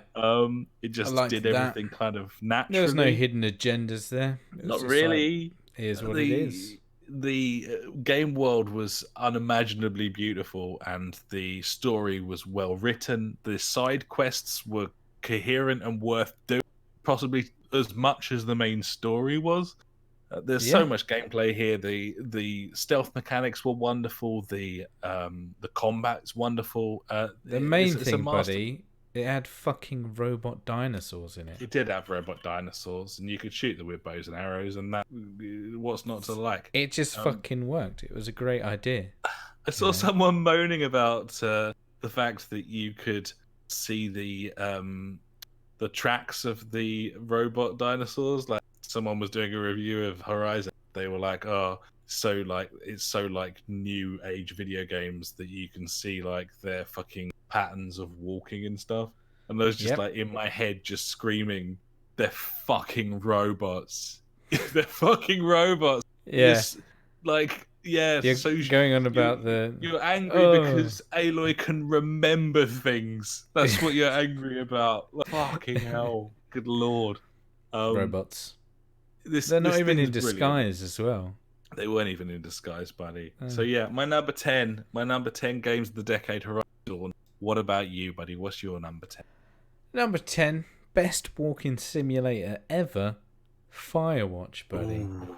It's a fucking beautiful game. If you haven't played this game, you need to play this game. It's only a couple of hours long, like 3 hours max. Yeah, I mean, you can take your time. Play it again through with the commentary on. I highly recommend it. You'll learn some shit. Very interesting stuff. Great game, great storyline.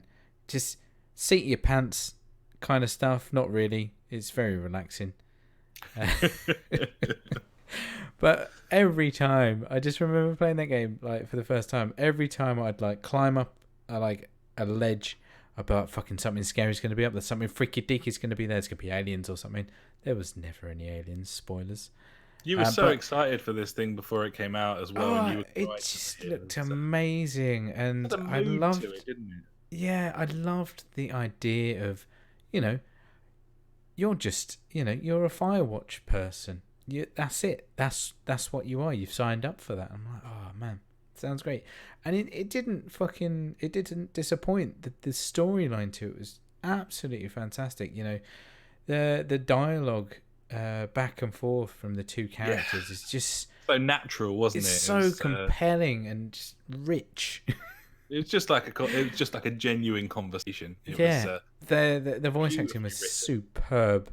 Mm-hmm. And then you've got the exploration point of it as well. You can just walk around. Obviously, there's areas that are blocked off to you, but as time goes on, these things happen. And really touching as well at the beginning. Yeah, like really, the nature of you becoming a Firewatchman. On how it comes about. It's gripping. It Very gets you. Well, it can get you unless you're a cunt. I don't care about those things. That's your choice. Don't be that guy. Play the game. It's a beautiful game. It needs to be higher up on my list, but there's too many games, so it's at number 10, unfortunately. Great game. Fair play, buddy. Fair play. What's your number 9? My number 9 is Minecraft. It's a game that was technically there was an 09 out this game, but let's be honest, it came out in the 2010s. I'd say so. And I played it on 4 different platforms, if you include my Mac. We played the absolute ever-loving balls off of it.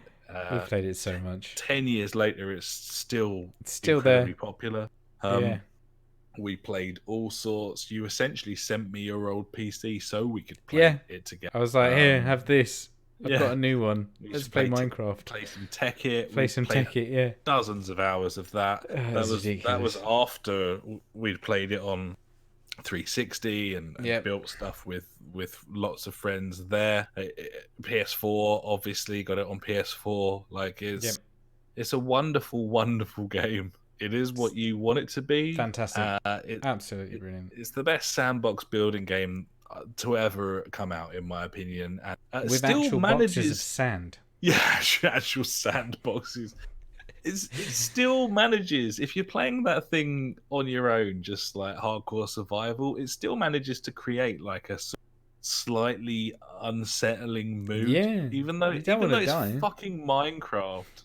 And the music, I really love the music. I think it's great. And it's also provided me with hundreds of hours of really fun YouTube content from exactly. people like the Yogs and that sort of. It had to be in there, and yeah, quite rightly, there it is in my top 10.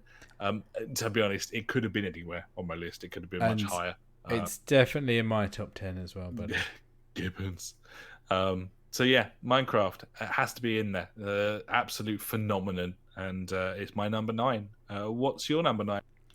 My number 9 is Destiny 2, buddy. I couldn't put it too high because it's not a great game, but it's pretty damn good, and it ticks all of the boxes for me. And I'm the person that counts, so it's at number 9, buddy. I don't need to go on about this game anymore. No. No, but it's there. Ticks all of the boxes of things that you enjoyed, like playing in a game. It's got fucking awesome, solid combat. Combat's so good. Huge amounts of replayability, lots of number chasing. Shit to do. Ticks all the boxes get for you. them numbers up, buddy. Got them numbers. Always. Been a weird decade for the pair of us. Indeed. We've really sort of branched off in different directions, I think. But, that should make the podcast better because we've got different perspectives on things. Definitely. Given. So, what's your number 8? My number 8 is Super Hot. Is this the VR version? It's the VR version, absolutely. Yes, that's what I'm going to go for as well because it's fucking awesome. It's the only VR game on the list. Obviously, I've just chucked Blood and Truth as top of my 2019 and considered it for my top 10 of the decade. Yep, but I just think Super Hot. So good. It's just a masterpiece of mechanics. Nothing's ever made me feel like it. No video has ever made me feel like it. It's like I'm in the Matrix. It really is. It really is. It can't be. You can't underestimate what this thing does. It's kind of a piece of fucking miracle. This thing. I've never experienced anything like it. Everyone I've ever shown it to has been absolutely fucking bowled over. It's such a feeling. It's unbelievable. It takes you completely out of the real world. It does exactly what VR was peddled to us as the thing that it would do since we were little kids. Super Hot, Wipeout, Blood and Truth, the three of those, Breach Crew to a degree. These are killer apps for a VR headset. And yeah, Super Hot is top of the list for me. It's the pinnacle of things when it comes to virtual reality. So that's my number 8. And it was a great game before it was a virtual reality game, Super Hot. But once you've played it in VR, there's no going back, you wouldn't be able to bring yourself to playing it with a controller. Game. It's a piece pointless. Of shit. Yeah, Gibbons. So that's my number 8, buddy. What's your number 8? Number 8 is Civilization 5, buddy. Oh, I nearly had room for this, but not quite. Countless hours playing this game. Gibbons. So good. We played a fair amount of co-op. I think we even got your missus involved on one of them as well, which was brilliant. Gibbon. All the different scenarios going through. Great game. Great. What's the fucking thing? The tree. Whatever you have to. The progression tree. Things like that. And it's so good. There was something else I was going to say and I can't remember now. It's all gone. It's fucking awesome. And also, like you said about Minecraft, countless hours of watching people play this game. I don't know why. I don't know why I want to watch it, but I do. It's great. It's just really relaxing to watch something with such steady progression. The thing I like about watching it is you get to see everyone's like perspective and see what they're doing, and you can say like, "Oh, he's gonna fuck him up anytime soon," and like they don't know it's coming, kind of thing. It's like having that insider knowledge or whatever. It's really good. It's a great game, really good. Unfortunately, I haven't played as much Civ 6. But yeah, out on console now, isn't it? Yeah, it is, isn't it? Yeah. So I don't know if I want to play that game on a console though. I don't know. I wouldn't have thought so. Not if you got mouse a PC. And keyboard, isn't it? Yeah, exactly. Yeah, you want to play it on that game. Yeah. Civ 5, great game. There you go. What's your number? What are we on? 7? Number 7. Yeah. My number 7 is Portal 2. Great game. Because it's a fucking awesome game. No doubt will be playing through original Portal once I've finished Yeah, you Half-Life need Episode to. 1 and You've got to. the orange box. Just it's the gift that keeps on giving. But Portal 2 is a sequel that didn't let you down.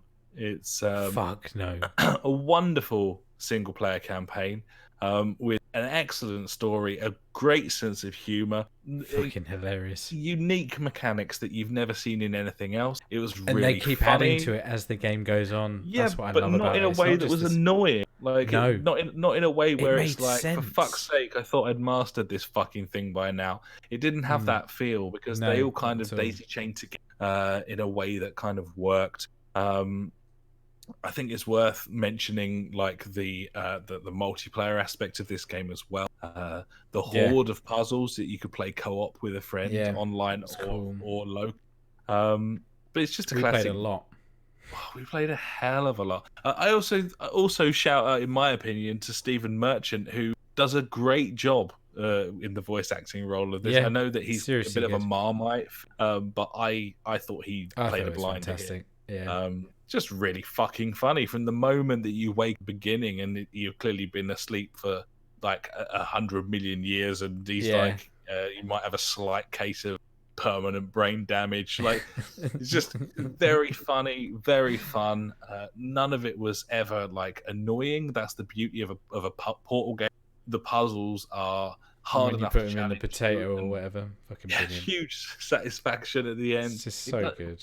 Everything from start to finish, including the final act of portaling GLaDOS onto the moon. Like, just a brilliant game, and then had to be the musical turrets at the end.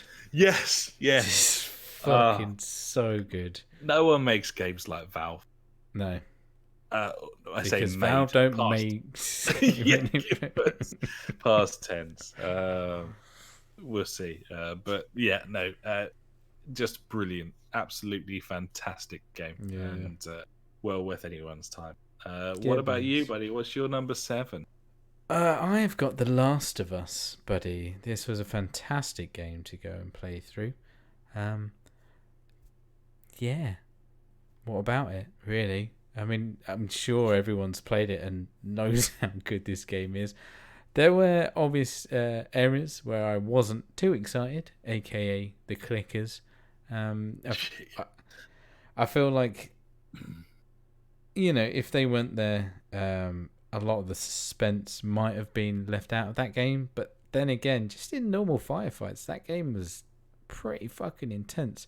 And you could see like the early adaptations of where Uncharted 4 ended up. You look at The Last of Us with its like stealth mechanics and things like that, and you can see where Uncharted 4, a great game which unfortunately didn't actually get in my top 10. Same. It takes a lot of its angst from, but the difference with this game is like, holy fuck, did it hit me hard. Like, as someone with kids, like that intro scene, I was crying. Like, that's like, you don't get that a lot in games, buddy. No, that's amazing. That's fucking intense. The opening 20 minutes of that game is unrivaled. Nothing's ever done that to me. It just throws you right in there. It is comfortably the best story in any video game ever. It absolute filmic, like touching, brilliantly written, brilliantly acted. That like it makes other video games look fucking stupid. The Last of Us. It just makes them look like fucking baby town frolics, man. Like it looks like an adult game surrounded by fucking kiddie games. It's just it's a masterpiece. It's an absolute masterpiece. Incredible game, really, really impressive. Just had to be there. Definitely has to be there. Yes. What's your number 6? My number 6 is God of War, which I believe is game of the 18.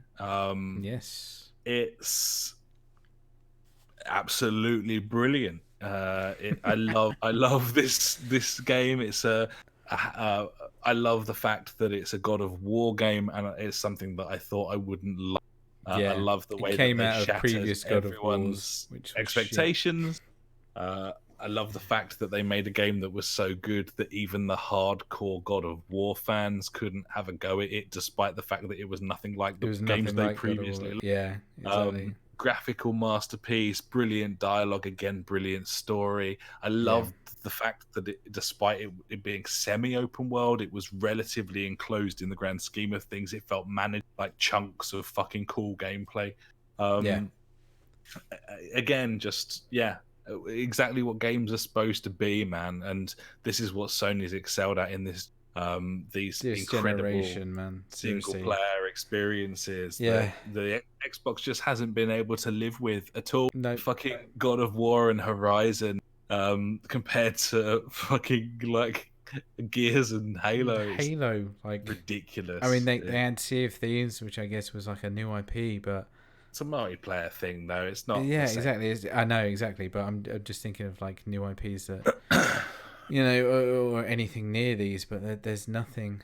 Uncharted as well, like as you say, it's not in either of our top 10s. Spider-Man, we haven't played that yet. Yeah, we still haven't played that, and I'm sure that that's something that we're really enjoying.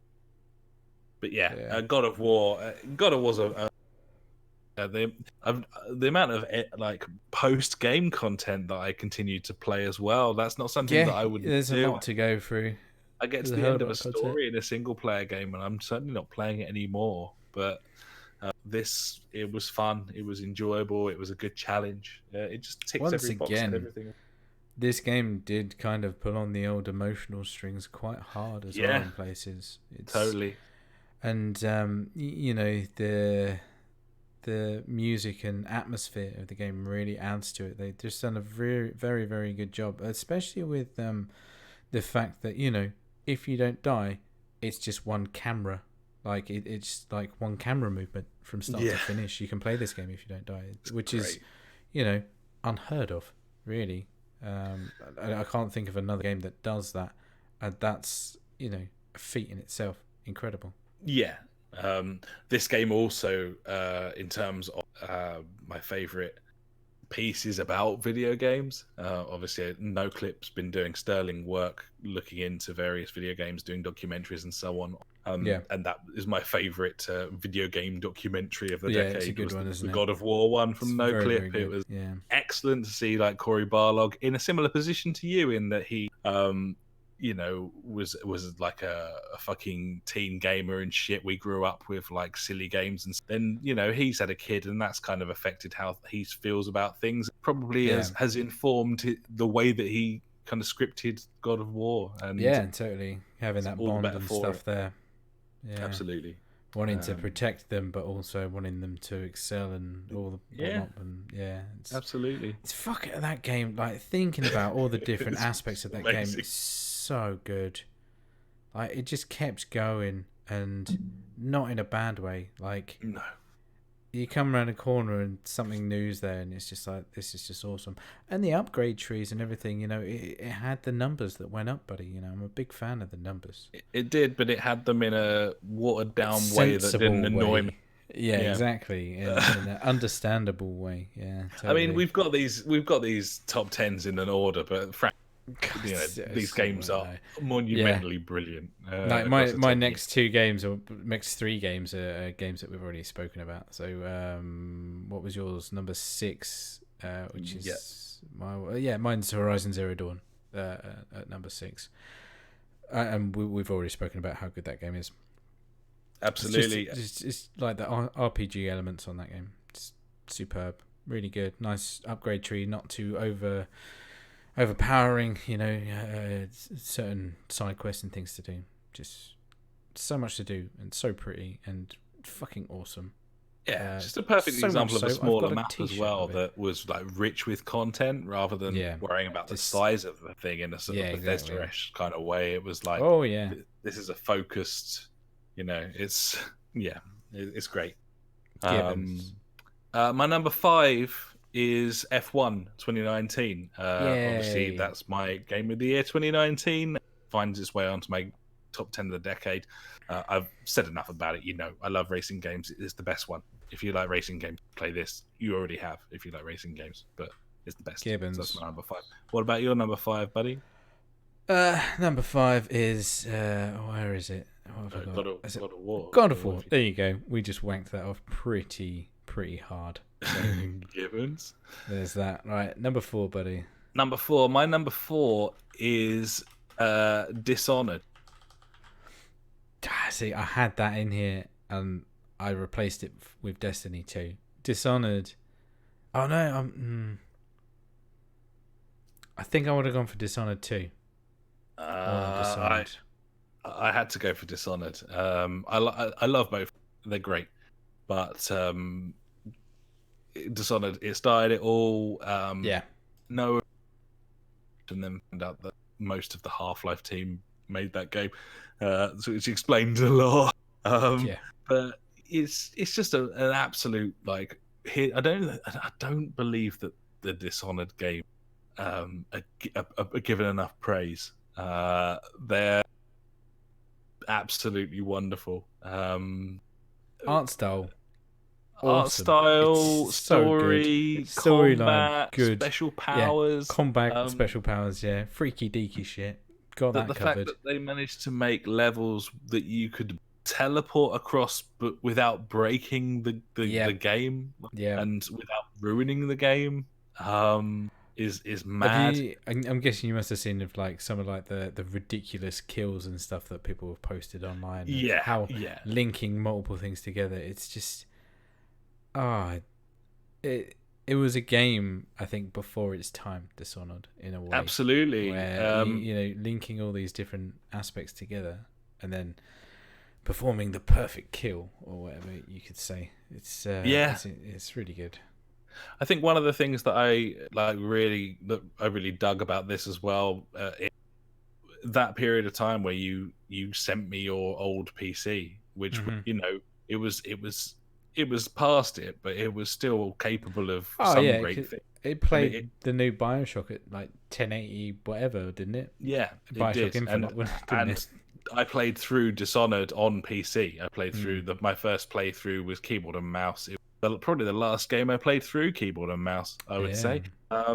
And it looked the nuts, and I loved every minute of it. It's a masterpiece of a game, and so is Dishonored 2. They're both brilliant games. But the first one, it introduced me to that world, it introduced me to Corvo. I think it was more focused in its storytelling because of the single character rather than having character. Makes sense. So it was some of the environments in Dishonored 2 are far better than the first game, but the whole mood of the first game, it had to be that one for me, and that's my number.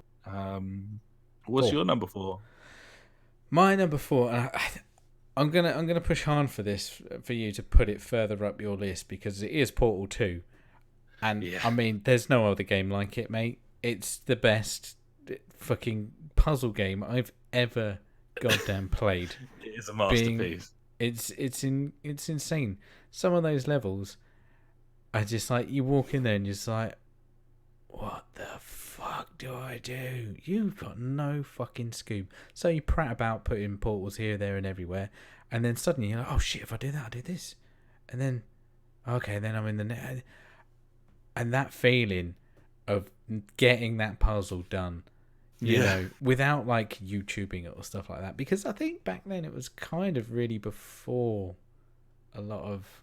I don't feel like I did a lot of finding out game stuff looking on up YouTube. And stuff. No, I probably didn't. I do now, but it was just.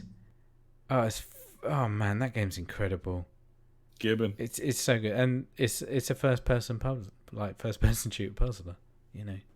That's just great. It is great. Anyway, we've spoken loads about it anyway, but I feel it needs to be said that should be up there because it's just awesome. Yeah, it's fucking brilliant. Gibbons. Right, number 3. Go on. My number 3 is The Last of Us. Obviously, we've talked loads about looking at it at number 3 on my list. I wonder how this has happened. That it isn't 2 or but I'll stick. So by I'm it. looking at my top 3 and going that was a mistake. I'm pretty happy. I'm pretty happy. and I'll stick with it. Last of Us, absolute masterpiece. Obviously, we've talked about it loads, but yeah, just the best. And can't wait for the next one. Really can't. I didn't want them to make it. Hugely against the idea that they were making a sequel to that game. Now it's happening. Fucking just give it to me. Like, take my money. Yeah, absolutely. So that's my number 3. What's your number 3, buddy?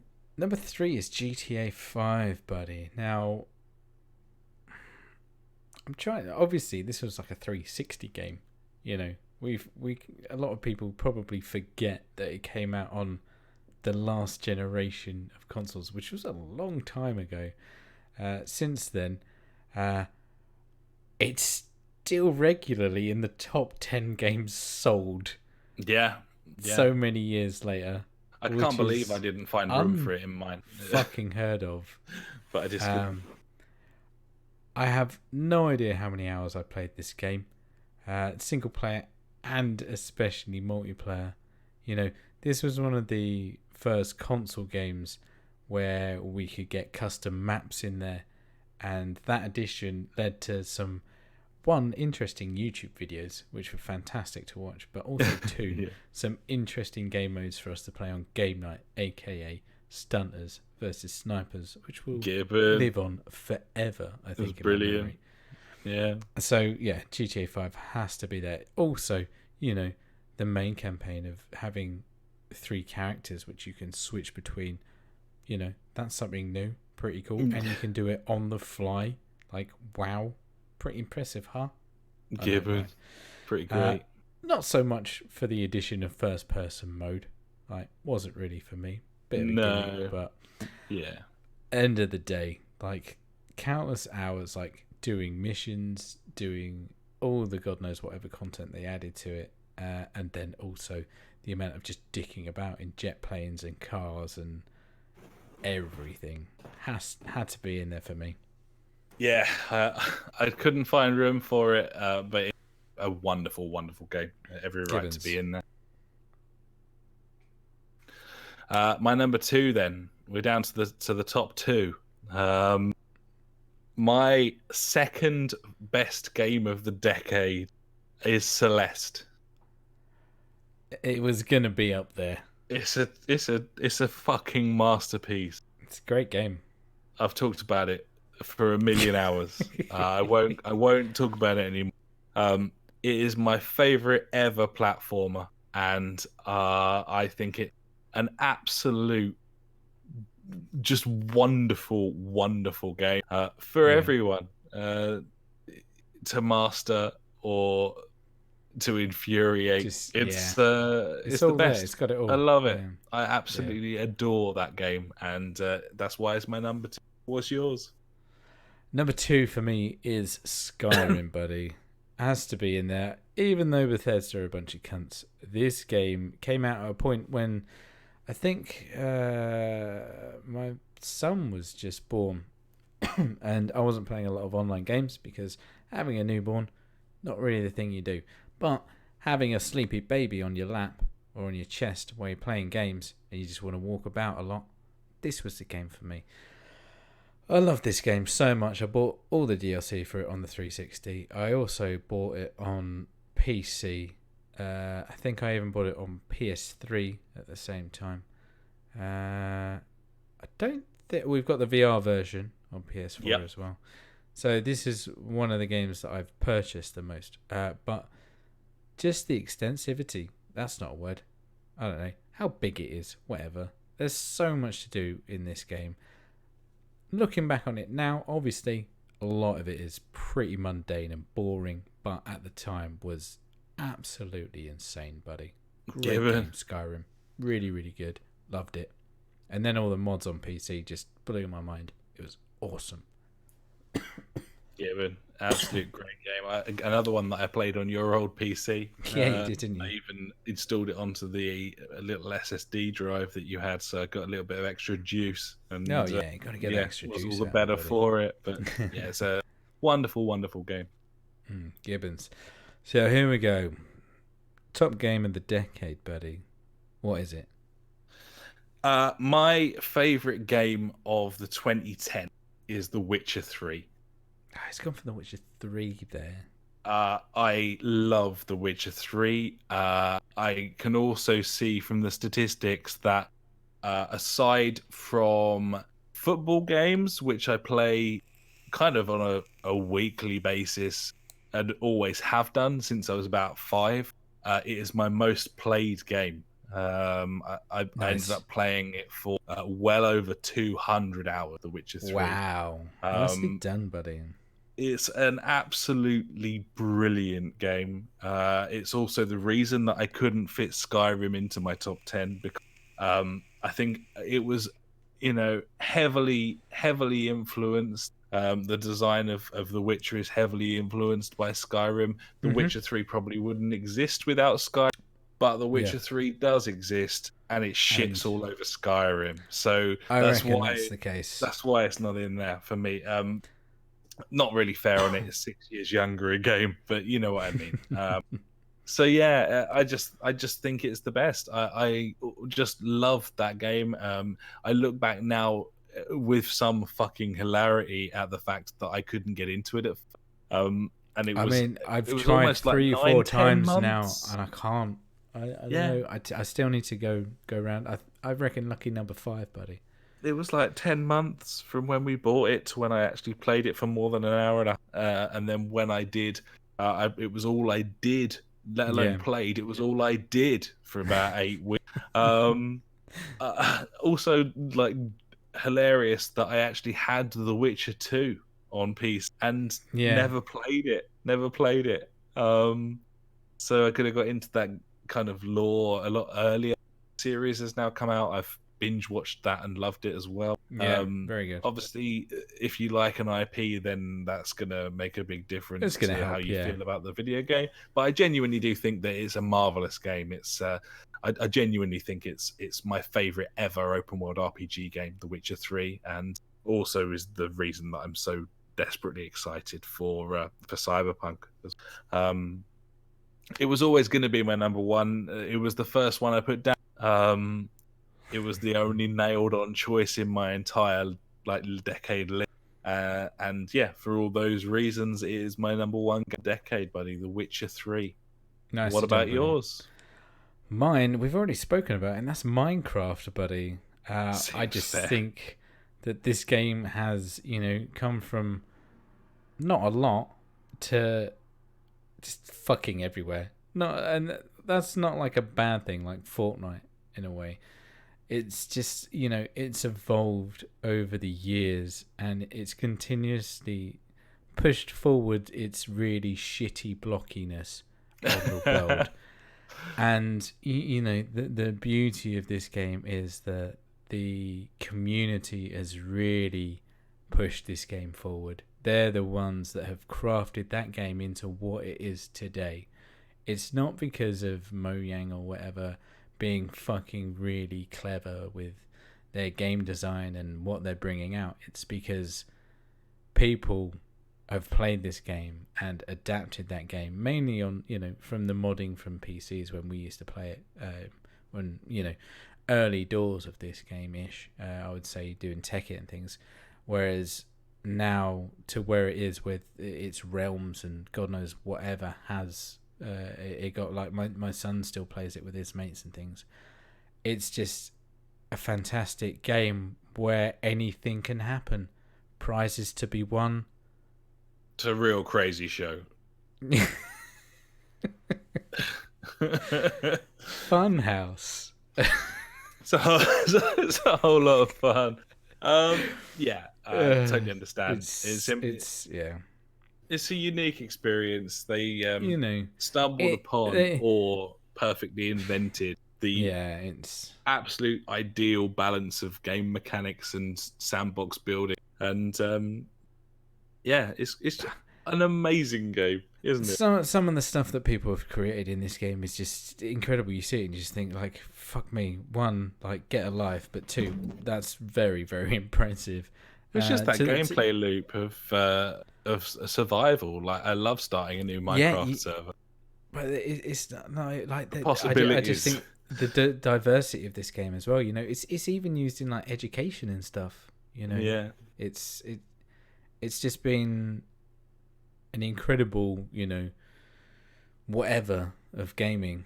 Evolution? No, not Evolution, because it's a piece of shit. I don't know. I think Evolution's It's that fair 'cause one. of the amount of world there is there. Yeah, it's that one in a million kind of idea that could be absolutely nothing, but ended up being a phenomenon in a way. Totally. Yeah. So Minecraft, buddy, number 1. Gibbons, fair play, B. So those are our top 10 games of the decade. Mine, number 10 Horizon, number 9 8 Super Hot, number 7 Portal 2, number 6 God of War, number 5 F1 2019, number 4 Dishonored, number 3 The Last of Us, number 2 Celeste, and my game of the decade, The Witcher 3. And then our friendly neighborhood Ash here, he's got Firewatch at number 10, Destiny 2 at number 9, Civ 5 number 8, Last of Us number 7, and number 6 is Horizon Zero Dawn, number 5 is God of War, number 4 is Portal 2, number 3 GTA 5, number 2 Skyrim, number 1 Minecraft. And if you haven't played any of those games on our lists, buddies, then probably get on Where that. the fuck have you been? Give us. So I think that'll about do us, buddy. It was a lengthy one, but it was to get through. A lot to get through, but yeah.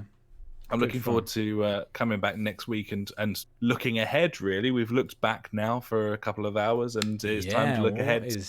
All the things that are coming out in 2020. A couple of consoles probably worth talking about as well. Yeah. So that's going to be interesting. Into that one. We'll have a little discussion about 2020 next week, I think. Then Fucking right, B. Fucking right. Well, it's been good to be back.